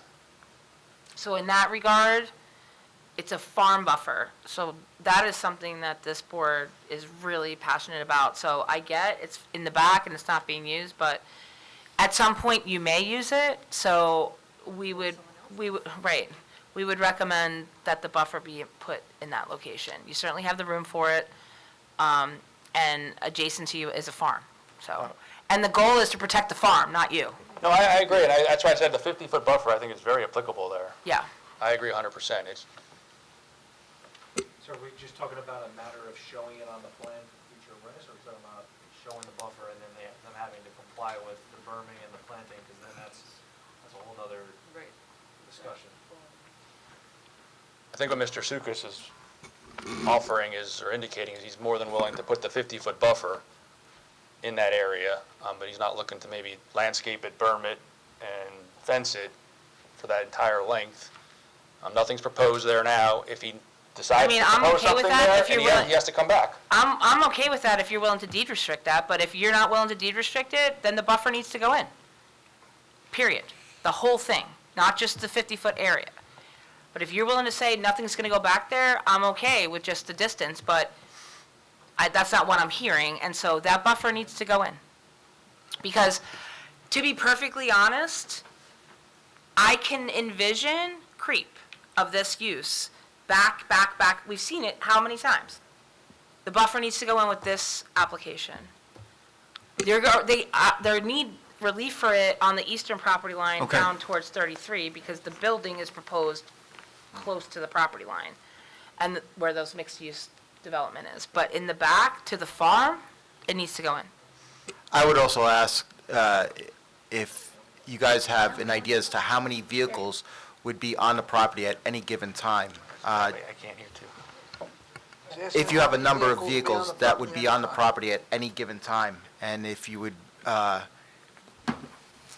agree that there would be no storage of anything back there.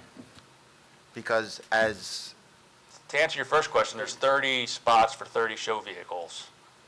So the. yeah, but how and then many a couple in vehicles, the- show vehicles, but how many Right, no. vehicles in total? Because, those are the ones that you're showing, maybe you buy a couple extra because they Correct. were a great price, and now you're storing them in the back. Now, that doesn't have any kind of concrete on it, and you have all kinds of oils or fluids No, I agree with you 100%. It into should be no more vegetation. than the 30 plus, I would say, 2 in the garage and 2 in the other garage, so that's 34. No more than that. And then obviously you have 7 parking stalls for customers and employees, but no more than 34 vehicles should be on this site at any one given time, for that very reason. Yeah, so to go back to the buffer, maybe, if, a compromise for it would be showing the buffering on the plan and putting some kind of easement restriction with it on the back of the property. And then maybe instead of having all that planted at this time, if there can be some kind of like a barrier or fencing, kind of put further up, closer to Route 33, just so it doesn't, we don't get that creep, like, kind of where it starts at the stem of the flag there. In this location? Yeah, like if maybe a fence or some kind of like guide rail or timber guide rail or something, just so, we're not getting, it kind of separates the back of the site, which is not part of this application, or not part of any subject development right now. It kind of separates and kind of takes it out of the equation. I would think that's a good idea, something that's probably like a post and rail type of fence, that way John can see through it, and there's nothing that's blocking the view back there, but it kind of demarcates the residential and commercial property zone line. There's a mark where the commercial with a farm. Right, that's what we're talking. Right. Right, and I would submit, Mr. Chair, if they were willing to put some kind of barrier, and not like a fence with a gate, but like a barrier there, I would actually be okay with the delineation of the 50-foot buffer in the rear until such time as something were to be proposed back there. Because if there's a barrier that prevents this use from creeping into that area, and if they're going to use that for something in the future, they would have to come back to us anyway, and we could address the buffer at that time. So I think that that's a fair compromise to put the buffer at that choke point. The barrier at that choke point, and then show the 50 feet on the plans as buffer, but defer the actual installation of the berm, fencing, planting until such time as that back piece is actually used. I would agree with that. I think that's an The excellent only idea. thing though, with a barrier, if he wants to mow it 3 times a year, that would be like the only thing. And if you're not, that's fine, it's just going to, that fallow field will just revert. I don't know how you plan on mowing it, but if you are gonna mow it, you could probably put some opening in this barrier that would fit a mower, but not a vehicle. Yeah, so something like it's 6 foot wide or something that can open up and not wide enough for a car, and I agree with that. We can do that. I think that we could defer, if they come back for something in the back. It is a significant distance from what they're proposing. Yeah, that's what, To that that was back my whole property, and point. it kind of jogs around the self-storage. Yeah. And I think that's a fair compromise, as long as we provide that physical separation. Agreed. Is the board okay with that? John, you okay with that? Everybody? Yeah, my only question is, when we're talking about all this buffering, and I think we kind of started between the dealership and the house. Should we do anything there, or are we okay with it just? I personally thought it was a bit much when we did that on that other property, so, that was a lot. That property was significantly larger, so there was room to separate, but if this is a rental and the person that's renting it understands what they're getting themselves into, that's totally fine. But I agree with Mr. Mertens that if the circumstance associated with that structure changes, whether it becomes part of your office or something else, you'd have to come back and let the board, make the board aware of whatever change in that structure. That makes sense. Okay, I just so- have one other question with regards to the driveway, which isn't shown on these plans.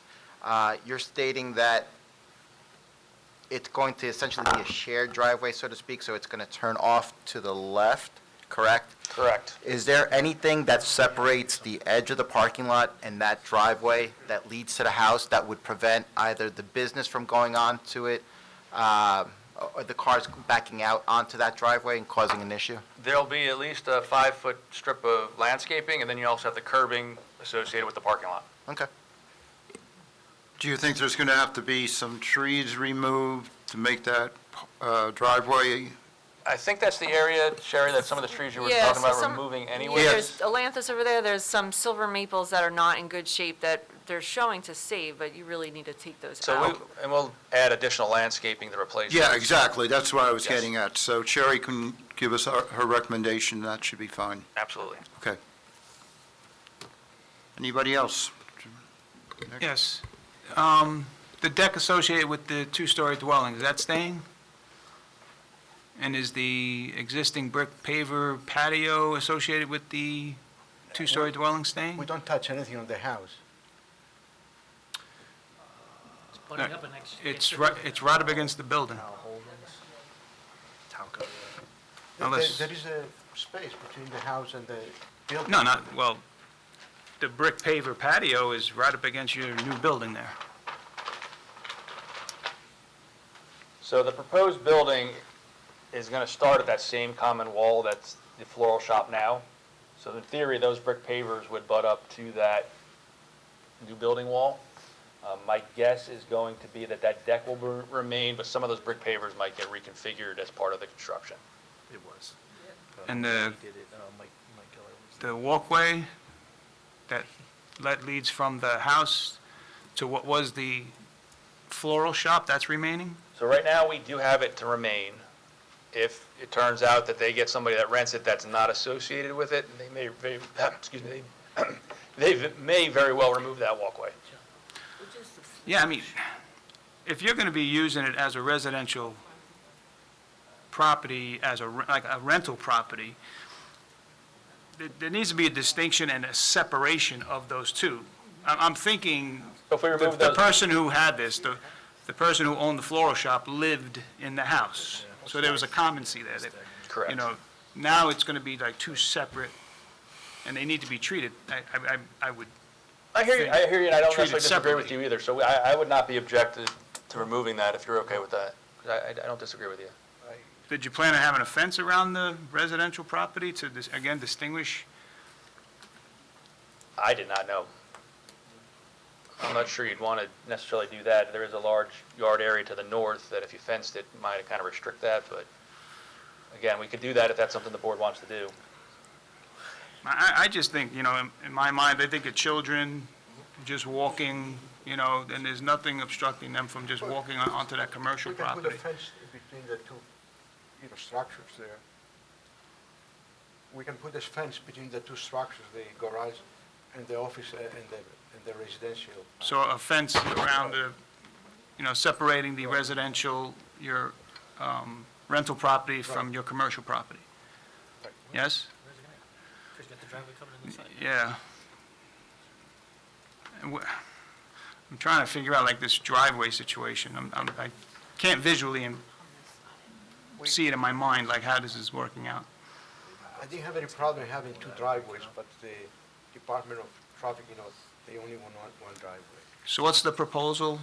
So we're proposing to run a driveway, when you come into the main access driveway. Do you have the site plan, Eileen, sheet 3 of 11 on the PDF version to pull up on the screen by any chance? Maybe that's a little clearer. 3 of 11?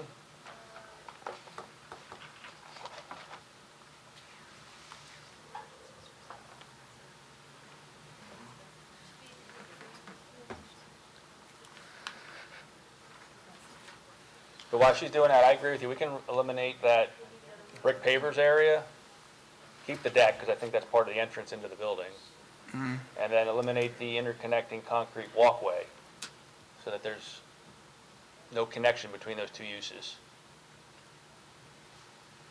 Would that be good with you? Yeah, I mean, I definitely think we should get rid of that existing concrete walkway, because that was used, its original purpose was the owners of the floral Yeah. would transverse, using that walkway, and that walkway is not necessary anymore. Thank you very much, Eileen and John. And I'm not sure this is going to be more helpful, but I think it might be, is the area, this is the curb associated with the show of the vehicles in the parking field. So we'd come in, and then we'd have a driveway that would just come right across the front of the show area, 12 foot wide. So instead of having this driveway come this way, we'd basically rotate it 90 degrees and come this way. And we put it like 5 feet off of this curb so that you're not interconnecting the two driveways other than the one spot right at the entrance driveway. So it'll look like a lawn strip pretty much between the curb and the driveway? A lawn strip, and we'll also have some landscaping in that area, yes. So the people who, the rental, the people would go into that driveway and drive across to the house? Correct. And how far is that? That is approximately, and I can measure it for you.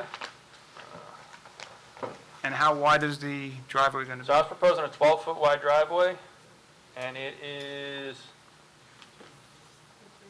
about 60 feet from here to this part of the driveway. Will they be able to turn their car around in there and drive out instead of backing up? Yep, because we'd leave the K-turn area in place. We would just come straight across here and then out.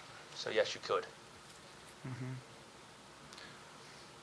And again, this is all done because the DOT is asking us, in past applications, we're assuming we're going to get the same comment, to do a subdivision to subdivide off the house. And then they would give us the driveway. And I'm not sure we want to go down the subdivision route. And why? It's an excellent question. I think Mr. Kennel would be better to answer that than me. I would think it would make more sense to do something. I don't disagree with you. Fellow board members, what do you think about like a fence around the residential property? I actually think you're going to need it to delineate. To Unless- delineate. yeah. Well, I mean, you're talking on the west side of the residential? I mean, I can understand between this business, but when you're getting to the west side, what would be the purpose of it? So we could do a fence from the driveway, come up, and then go west, and then we can either do a little return here, or just end it there. Is that what you had, Mr. Burlow? Is that what you had in mind, or? Something along those lines. I would like to see a delineation Right. between the two. Yeah, what he just pointed out is, I think, is accomplishing that, but on the west side, I don't see any reason. Kind of box it in. Yeah. Also, with the 12-foot driveway and all, I assume the fire chief has looked at all this and all is well with the fire department? So to answer the first part of that question, we have not submitted it, so he has not reviewed it. But typically, the fire department wants pavement within 150 feet of its structure. So we would comply with that. Okay, so you would comply with? Yes. Okay. Yes. And a question for Jen? Did you say before you can't have two different uses, like a rental property and a commercial property? Yeah, so they have testimony coming for the multiple principal use address of the lot. Okay. We don't typically allow multiple principal uses on a single lot, so they're going to provide testimony regarding justification for that. Okay, thank you.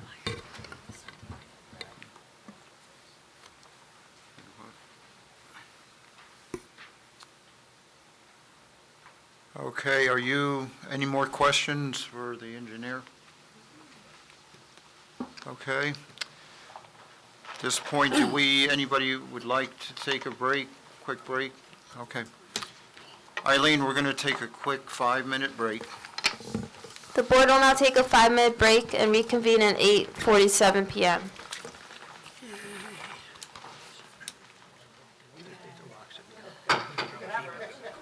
Eileen, we're back. The meeting will now reconvene.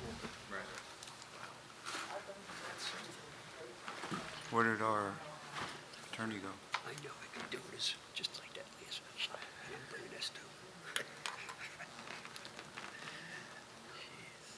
Okay, at this time, I am going to ask maybe that the planner come up and testify.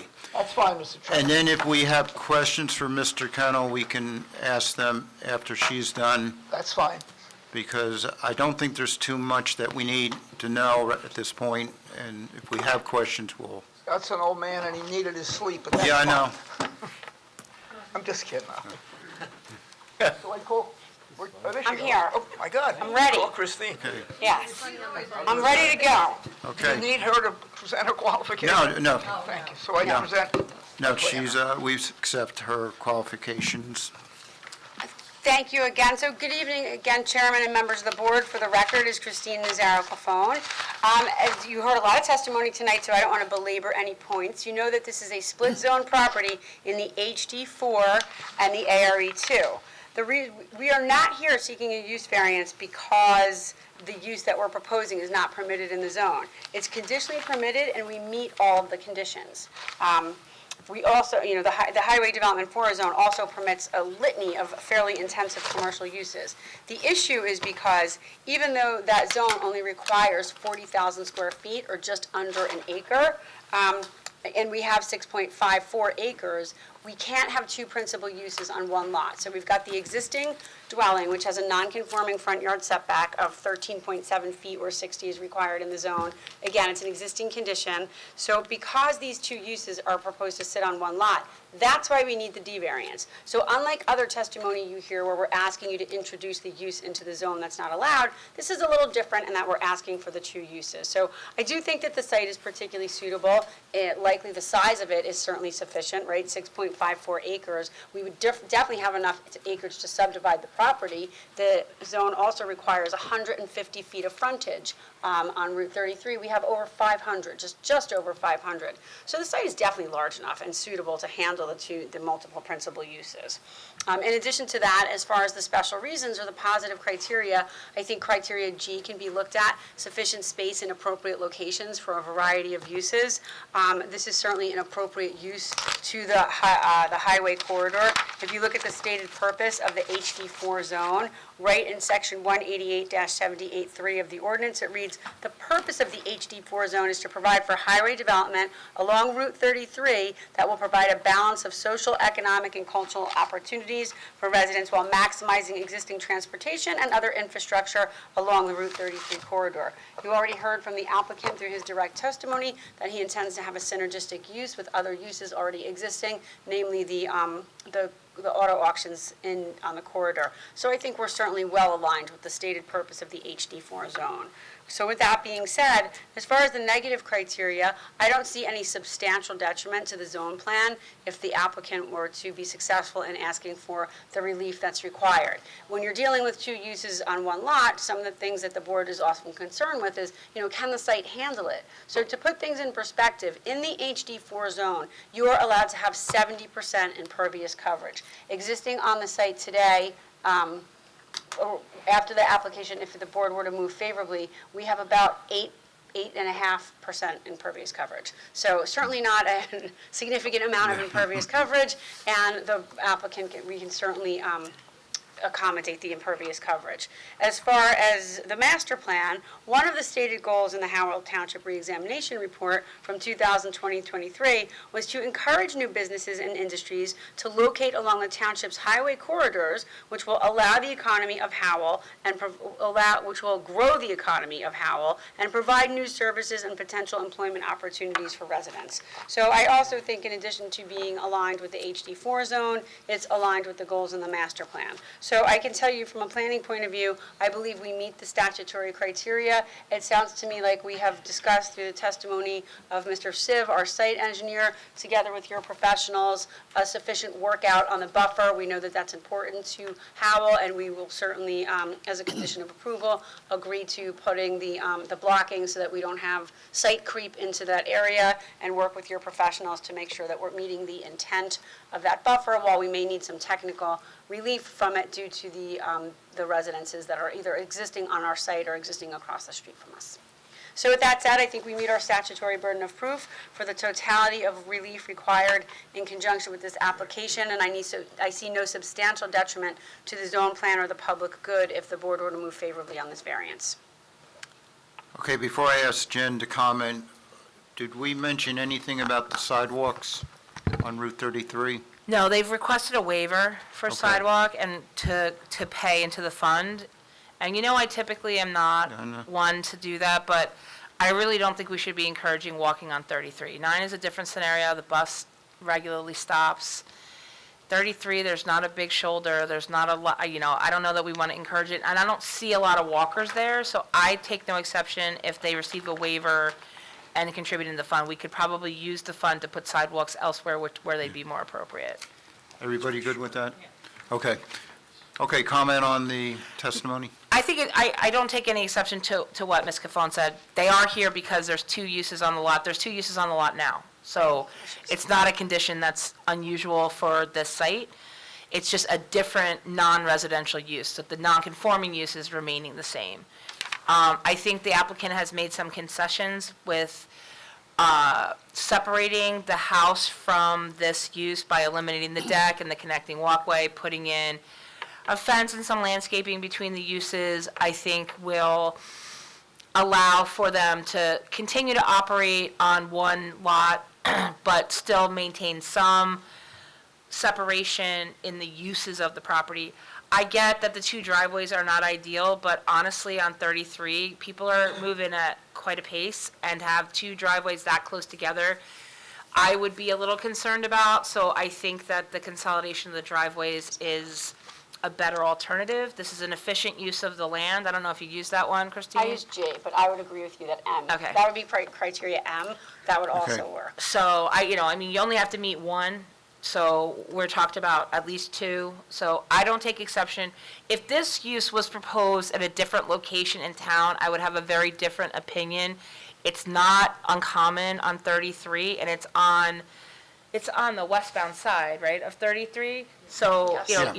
you're backed up to pretty much nothingness. So, there are some uses behind there, subdivision, but, I don't take an exception. I don't consider this to be a super intense use. I would envision, modest amount of visitors. I don't, they have committed, and I would, Mr. Bear, like for the no tractor-trailer car carrier restriction to be put in place.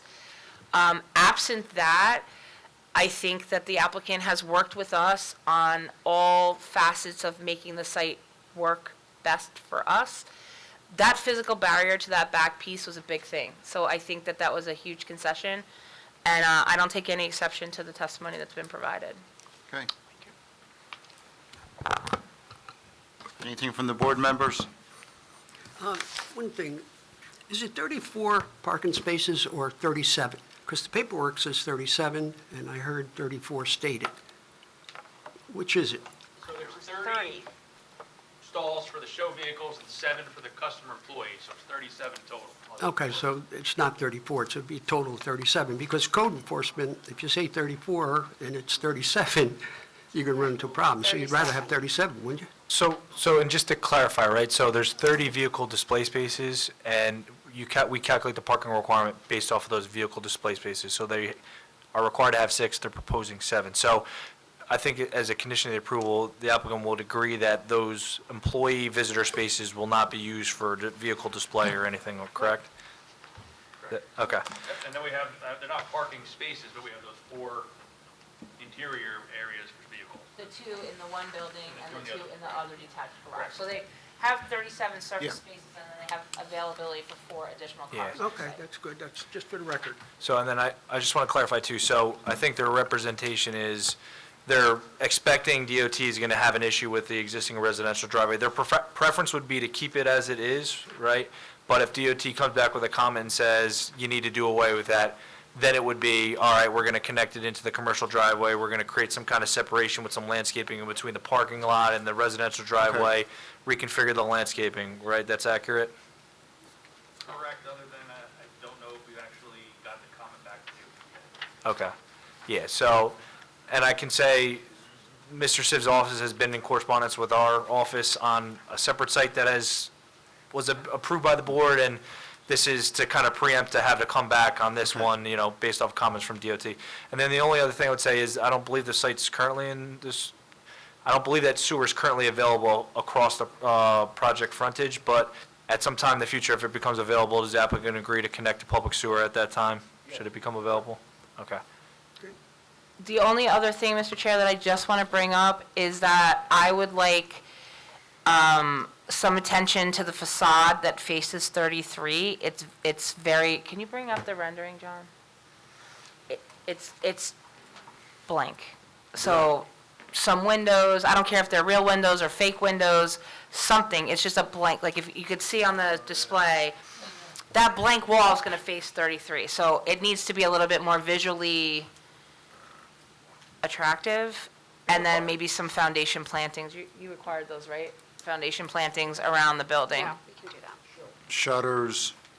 Something, and, if you would agree, if the board were to act in the affirmative, I would say that it could be a condition of approval that your applicant, Ms. Cafone and I work together on a regular basis. If she coordinates with my office, we can come up with something for that facade that would Okay. work.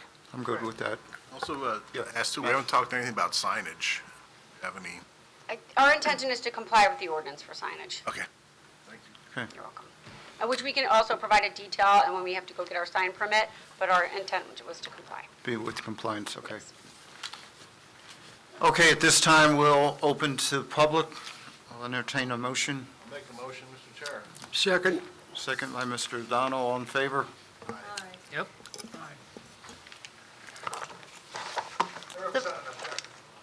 Okay, can you come up? Come on down. Thank you, Christine. Yeah, where you want to stand, whatever works, either way. I'm good. Good evening. I represent, my name is Stephen Lombardi. I'm an attorney in Red Bank, New Jersey. I represent an objector here, the neighbor of Lot 34, Tal Holdings, LLC 1 and 2. I'm sorry, what's it called? Towel? Tal, T-A-L. It's right next door. We have a number of comments and objections related to this development. First, we think the whole thing is really, when you're maintaining the two uses, trying to maintain that residence in the middle, it jams the whole project into the one side of the property. We'd rather see the whole thing closer to the road and not jammed into that one backside of the property. With that said, I didn't hear any testimony today as to the operations. How many employees are they going to have? What are these? Where are these employees going to park? They also mentioned something about using that back garage area for mechanical work and car storage. There's no. It's just a dirt road leading up to that back garage area. We would like to see some sort of pavement or something put there to ensure that the cars that need repairs are just not kicking up dust every time they drive back and forth through there. The existing use, I just find it hard to believe that no car trailers are going to pull up here dropping cars off, and that every single car that comes into this facility is going to be hand-driven by a single individual.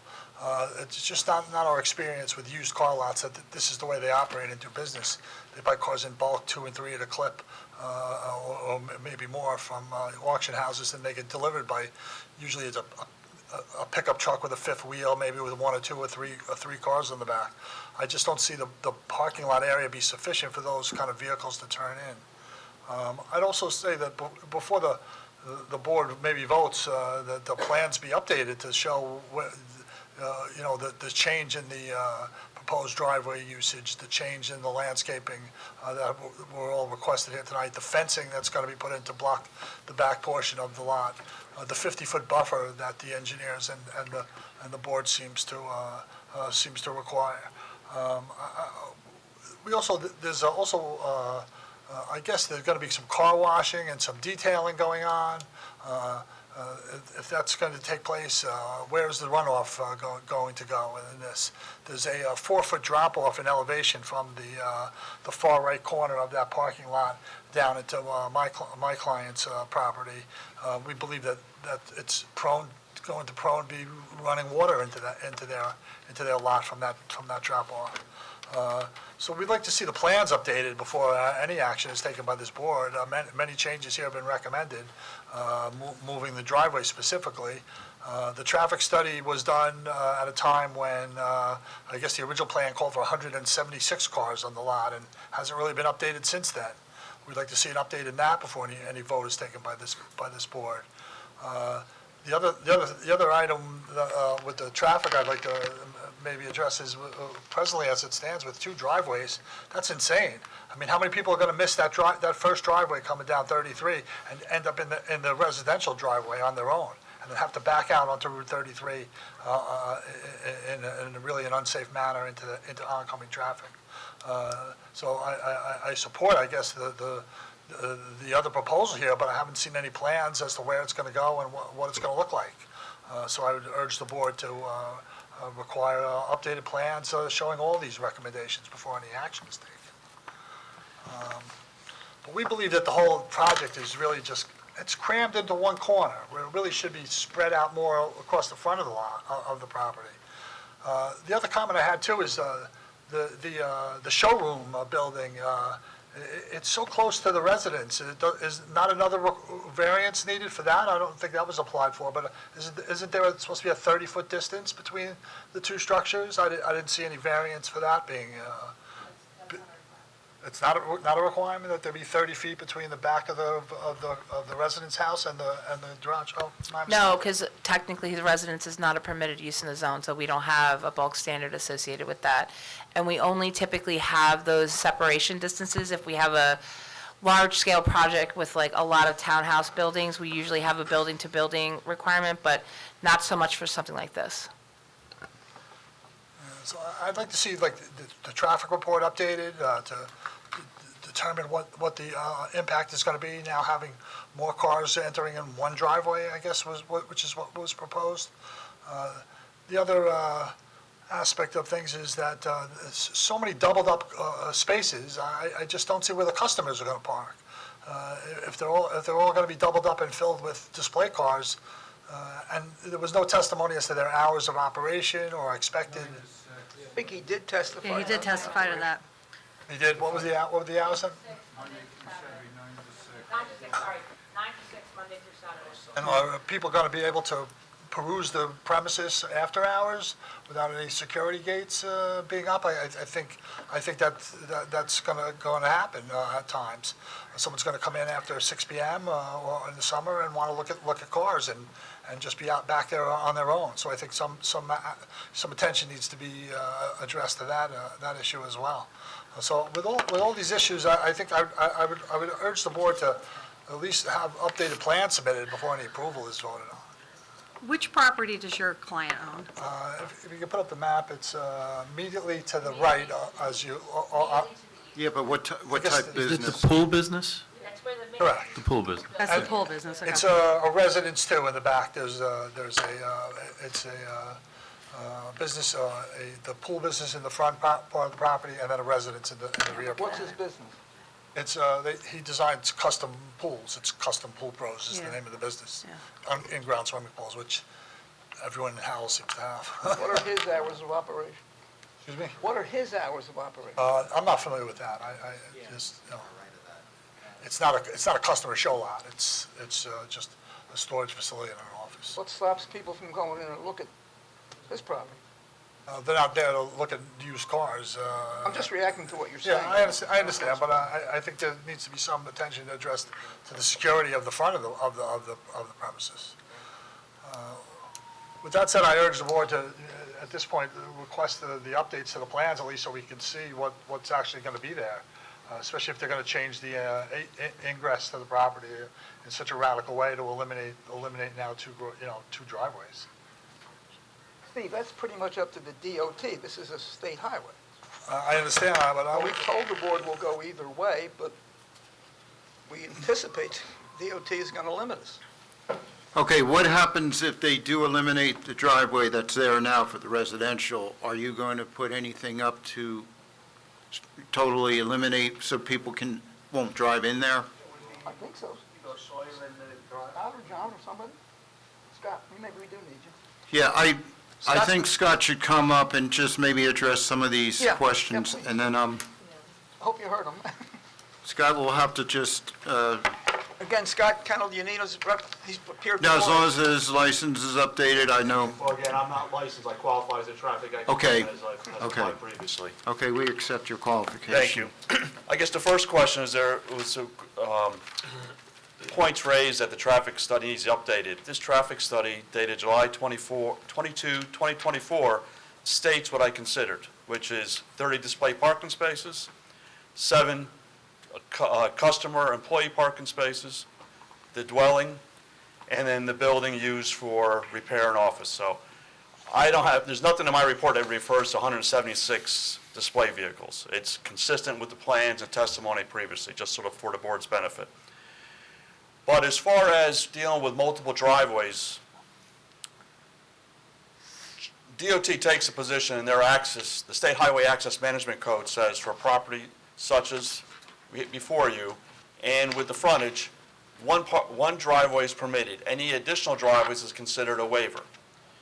This is a low-volume development, and on these, which is considered a minor access, the manager that handles the minor access permits, she doesn't give any waivers. We're experiencing this on an application down by Okerston Road, just to the west here, where we had the landscaping warehouse, and then there's a residential dwelling in the front. Yeah. That's the property we're referring to, where they've said they will not grant us the use of the existing driveway and the new driveway. So that's what I'm expecting, that they're going to follow, be consistent with what they have been doing in the last 6 to 12 months. As far as the existing driveway, when the residential driveway is removed, it'll be removed. They may even, and the pavement will be removed and landscaping, and they may even require curb along that section to fully close off the driveway. Yeah. But those are details that'll be subject to their review once you make an application. We haven't made a formal application because we're waiting to hear the board's decision on this. And if you vote favorably, then we will prepare an application and process the minor access application. Okay. So just to clarify for the board too, so when this application was originally submitted, there was a traffic report submitted for a separate property, 2 separate properties. We deemed the application incomplete for that reason, and that traffic report might have referenced a higher number of parking spaces and things like that. What the applicant submitted most recently is for the subject block and lot and is for the 30 vehicle parking, display spaces and 7 employee visitor spaces. So that may be what was originally submitted, but was why they were deemed complete, and obviously they're here now because they provided an updated traffic report. So I just wanted to clarify that for the record. Okay, board members, first, Actually, Mr. Kennel, since you're here, he had mentioned about the car hauler, and I think Mr. Siv pointed out the dumpster where turn around. Quasi-loading area we have there where the refuse. Yeah, it's my opinion, and look at the plan, based on small car carriers, that this site can accommodate them to be able to make the U-turn or K-turn on site, so they don't have to offload on Route 33. I mean, Route 33 in that section will only have a 4-foot wide shoulder, so it's insufficient, inadequate to accommodate that kind of operation. And, Mr. Siv has designed this to accommodate the small car carriers, which will also, again, is the same design vehicle that is used for refuse pickup, and it'll accommodate fire emergency vehicles to get onto the site as well. You may have a flatbed, but again, those vehicles are consistent with the design vehicles that's Mr. Siv used in developing the plan. okay. Question. Yeah. When you say small car hauler, what are we talking, like how many cars? My expectation, 1 or 2 vehicles on her. I've seen them on the road where you have 1 or 2 vehicles that are towed, and it's articulated, but it's basically say, an F-250, F-350 truck that's pulling a trailer that has 1 or 2 vehicles on it. So it's a smaller car carrier. We're not talking a 40-foot car carrier that would be representative of a new car dealership or these larger auto sales facilities. This is a small operation with small car carriers. And I think that was a testimony presented previously by Mr. Siv and by the applicant. Andy? And that would be in the resolution, that it would be these small and nothing, Yeah, if the board acted favorably, any resolution would, the applicant would be bound by the testimony of their professionals and, well, as the applicant to the board, and that kind of detail we'd put in the resolution. all right, thank you. So, Mr. Chair, and I think the objector brought up a question regarding number of employees and staff for the use. So we don't take exception that what's being proposed meets the ordinance requirements as far as for the used car lot, but maybe they can come up and talk about what their typical operations, how many employees they have on the site. Yeah, I think that question was warranted. We did not You ask. preempted me with the hours of operation. That was going to be the follow-up. John, tell them. There will be 3 employees, the maximum, that will be on site. Worst case scenario, 3 maybe? Right, Okay. 3 the most. So did I not see any handicap parking spaces in this lot? One of the parking spots that's designated for the customer will be handicapped. I didn't see that on the plans. What about the question that was raised about security after hours? The gentleman who opposes this, his parking lot has no gates, and he's asking me to put gates. It's a car dealership. People have to come into the lot and do browsing, they want to see what cars we have there. So I can't put a gate, because he doesn't feel secure with my parking space. Because I've gone to many used car dealerships on Sunday, and usually you're accessible to go in there and look at them. We're not talking like a big Ford or Dodge dealership. I mean, I understand what you're saying, but in this situation, I do not believe it's necessary. I agree with you, Mr. Chairman. I go out Sunday myself looking at cars because I don't want to be hassled by the salesman. And Yeah, nobody's locked up. that's why I go on Sunday. Me too. Exactly. So, And, up and down Route 9, whatever ones are around, there aren't any locked up that I'm aware of. So it's not necessary to do that. I also understand your questions regarding not seeing the plans. I've worked with these professionals. A lot of times, we have done it this way only because we have so many cases coming before this board. And I trust them 100% that whatever, they're probably the best people to work with, and they're going to come up with a plan that would be in accordance. And for us to have them come back, unless anybody else feels differently, I'm not. Well, no, We've always had success with our exactly. professionals. So I actually do have a question. So I'm looking at the aerial of the residential, I have it on my computer, residential and the property in question that your client owns. Is the concern because of the fact of the house or the property? Or are you talking about somebody possibly trespassing onto it? I'm just trying to understand. It's both. We'd also like to see more landscaping along the fence line, or, maybe an impervious fence put up. It's just, we don't, especially if the customers are going to be perusing that back, the back strip with all the spots that are, the 4 spots that are, I don't know how many there are, but they're all in a row. I mean, they're going to be able to pretty much look right into my client's backyard and over the fence at that point. Who knows? But we'd like, if it's going to be 24/7 access. But they can do it now anyway. Jennifer, weren't we addressing that with what Sherry was going to be doing over there as far as the buffer maybe in that area?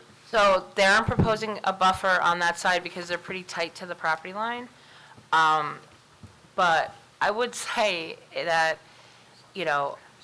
a fence would probably be appropriate in that location between the two sites. Couldn't he put his own fence up? Yes, but you're here for a use variance and he's not, so would you be willing to put up a fence on that? You're also asking for buffer relief right at that exact location, so I could say, move the building and put the buffer, or put a fence. He's got a business. And housing, there's residences there too, on the second floor. I mean, you're asking this board to grant buffer relief on that property line. I don't think a fence is uncalled for. I think they should put a fence up. Yeah, I agree.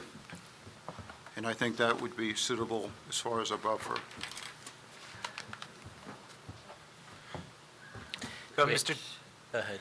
Chair, if I could just clarify too, so I think there was questions about like vehicle washdowns and things like that. You don't wash any vehicles inside the building or anything like that? You don't do any detailing inside the building? If we do wash a car or detail it, if we do the garages. You got, you- We don't Can you use speak like- up? We I'm don't have sorry. like a car wash, just wash by hand. So what I would say is, Mr. Siv, when you go to get your approval from the Board of Health, did they consider that as part of their change in use for the septic system? Washing the cars outside? No, washing the cars inside the building. Typically, you have floor drains, and those are either typically tied into the sanitary waste when you do have that. Yeah, no, we wouldn't have floor drains tied into that septic system. So then what happens? The water just runs down onto the parking area? I didn't hear what he said, so. You're talking about washing vehicles inside. It's not we take, the water and it's with with a mop or something, we go and we wash the car. We don't throw water on the car. Just go, side. by side and we wash Stop, You- stop. You need Mr. Siv, I would stop. Can you come up, Rob, please? I'm thinking you're gonna bring your cars to a car wash if you need to have it washed externally. Right, but that's not what he just said. So he just said that the cars are gonna be washed on site, which prompted a whole series of questions. So nobody's washing a car on site with a sponge, let's be real here. No, I don't think it's, Yeah. at least my understanding is that if the car needs to be washed, he's gotta bring it to a facility that washes cars. So he's not Yeah. detailing vehicles here? I mean, if he needs to just do a small cleanup, he's gonna clean it up. He's not washing cars on a regular basis on the, maybe he can Guys. spray Windex, I mean, come on. I'm not talking about Windex, but like, he's gonna change oil, but he's not gonna wash a car? I mean, I just don't believe it. So at the end of the day, we should say then, if you're gonna take the vehicles off-site for all these different things, then they should be off-site for service. Yeah. Yeah, car So- wash, we go serve, yes. There are a lot of car washes around the area. The only part I'm not understanding, and forgive me, is, I mean, I change my oil all the time. I don't wash my car just after I change my oil. But, I mean. if I'm you not don't- suggesting one's tied to the other, but I'm No, suggesting if he's planning on doing repairs on-site, I don't believe that the cars are not gonna be washed and detailed on-site. So either you deal with it all on-site, or you deal with it all off-site. Offside. So you're gonna deal with oil, tires, all that stuff off-site. Oil, we change the See, car. this is the problem. You're not listening to what I'm No, saying. Jen, he's saying he's washing off-site and he's doing oil on. There are Yeah. two different things. I know that, but what I'm suggesting is, either all of it should be done off-site, or you have a provision to deal with the washing on-site. Because I just, you're not gonna bring a car in and then repair it and then not detail it, right? Will be detailing offside. Yeah, so I have no issue with the oil change and things like that. When you start washing vehicles and then you put it into floor drains and it goes into the septic system, that's a different demand that doesn't fit under, especially with a septic system. So I would, if there's a condition in any board approval that no vehicle washing on the premises, I think that would nip that in the butt and put that to rest. I agree with Charlie 100% on that. Yeah. I agree. Also, as the mechanic work, I mean, typically bumpers need to be repainted all the time because they're scratched up. I mean, are we? That's already been addressed. They're doing it off-site.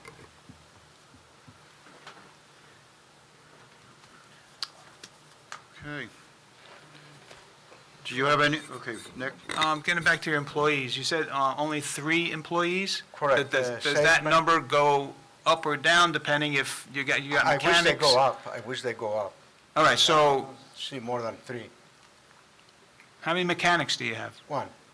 One mechanic, Correct. one person who works the office maybe, and what else? An extra person in case there is need for sales. All right, so just one mechanic, okay. All right. Thank you. Do you have any more questions? Well, I have nothing. okay, thank you. Anybody else from public? Can I say Yeah, okay, something? go ahead.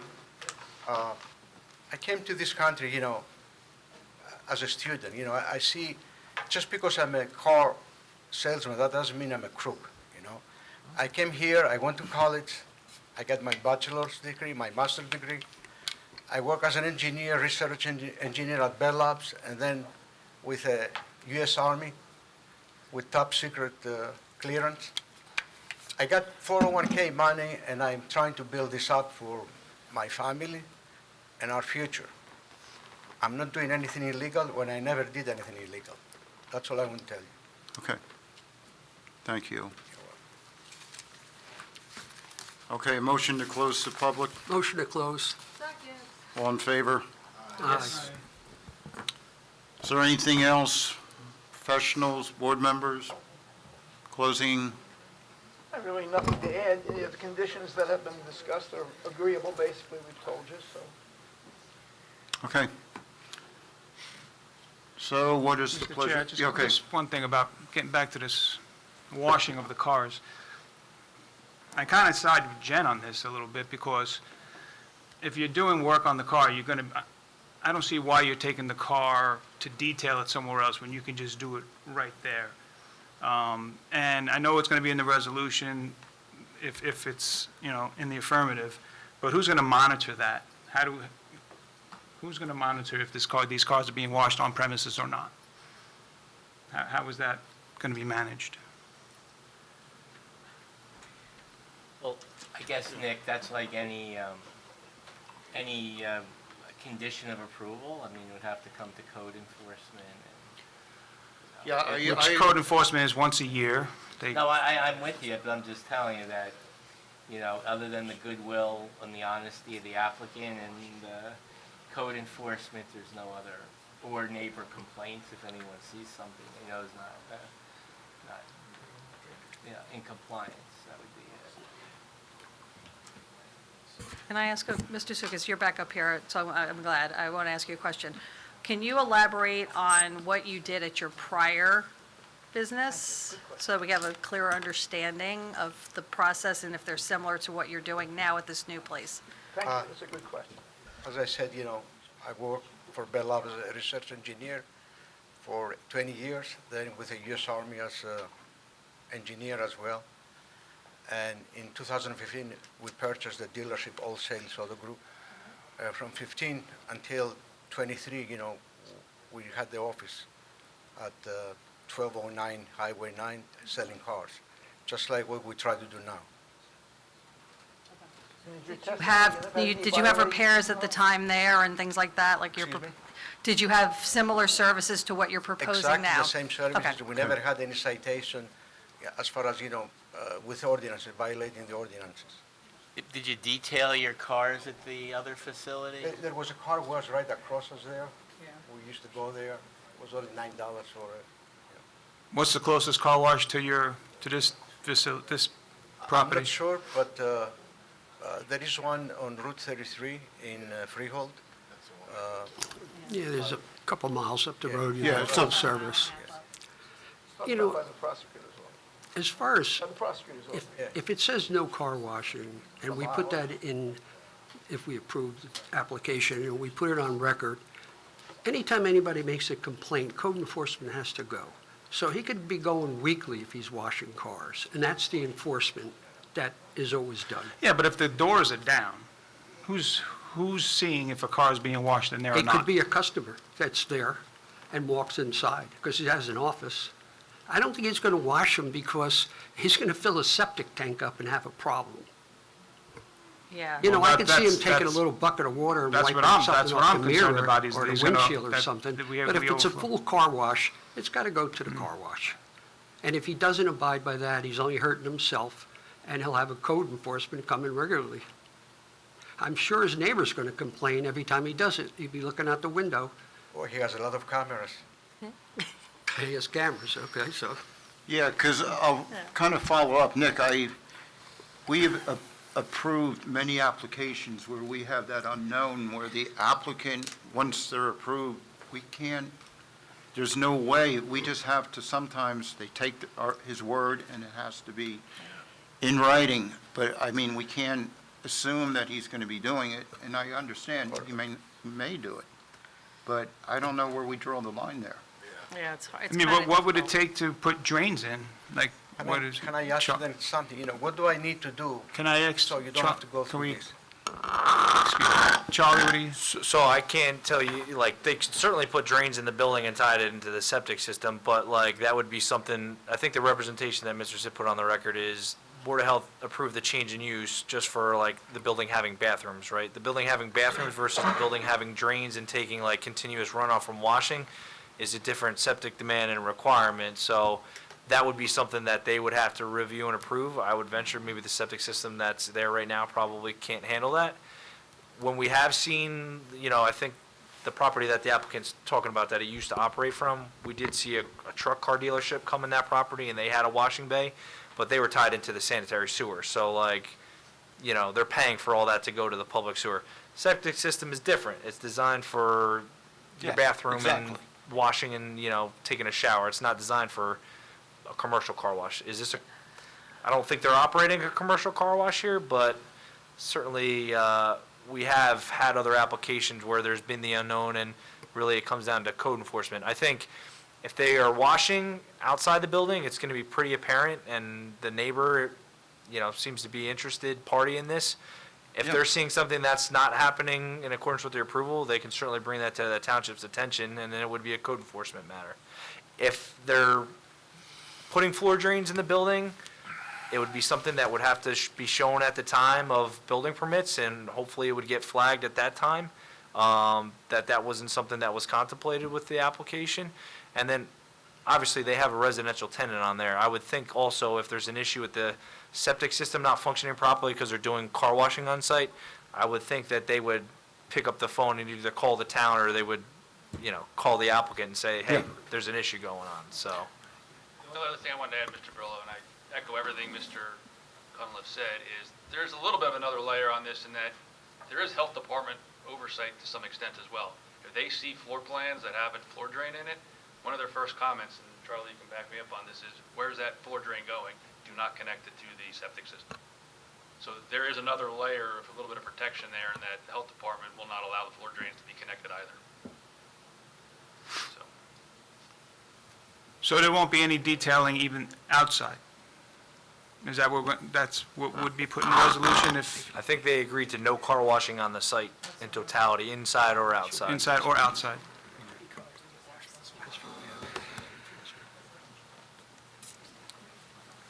Okay, thank you. Thank you. If there's nothing else, I'd like to entertain a motion. Motion to close. No, Public or vote? I think we already closed to the Oh, public. okay. So where are we going? Motion? We're going to look, what's the pleasure of the board?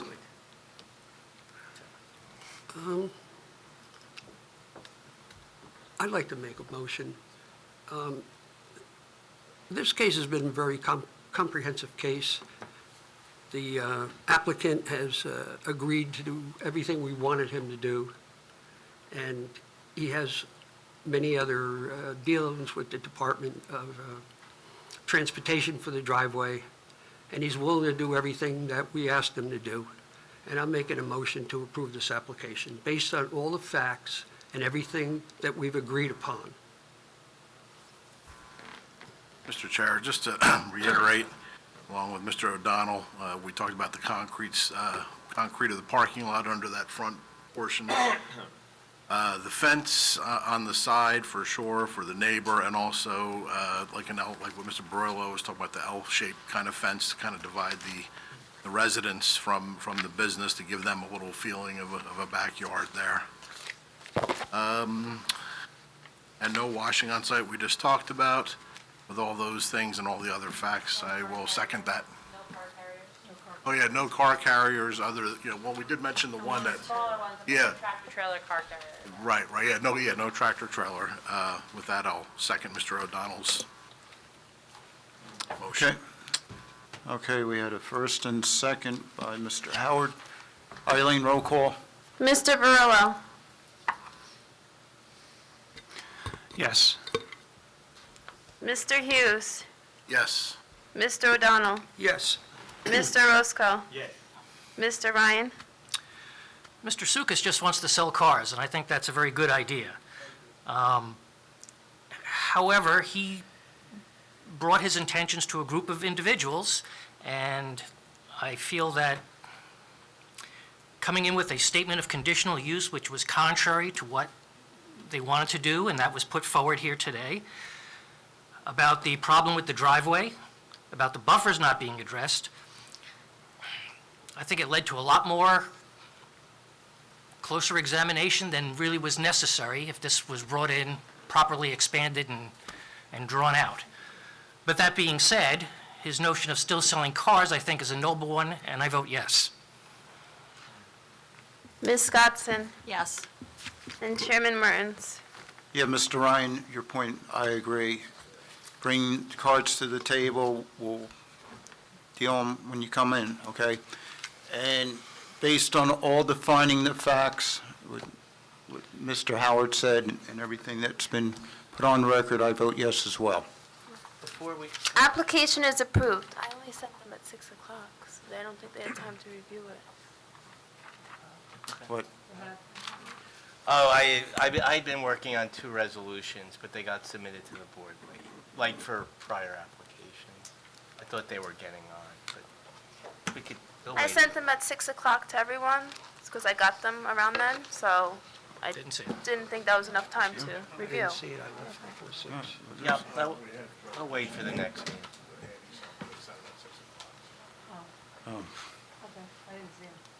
meeting. Yeah, we'll wait. I apologize. Okay, no worries. I got scared, I was like. Okay, so, Thank you all very much for. okay, thank you. Thank you, and your good questions. Thank you so much. Good luck. You put another W in Howell, you made it Howell. Okay, good luck. Thank you. Okay, at this time, we have a meeting on, I believe, the 24th of Monday. Yes. What do we have there? We do have that pool application. We have to try to get that on first. And then we have 2 use variances. Correct, yes. Okay, I guess I'll bring my sleeping bag. Okay, well, at this time, unless there's anything else from the board, I would entertain a motion to close. Motion to close. Okay, all in favor? Yes. Good night.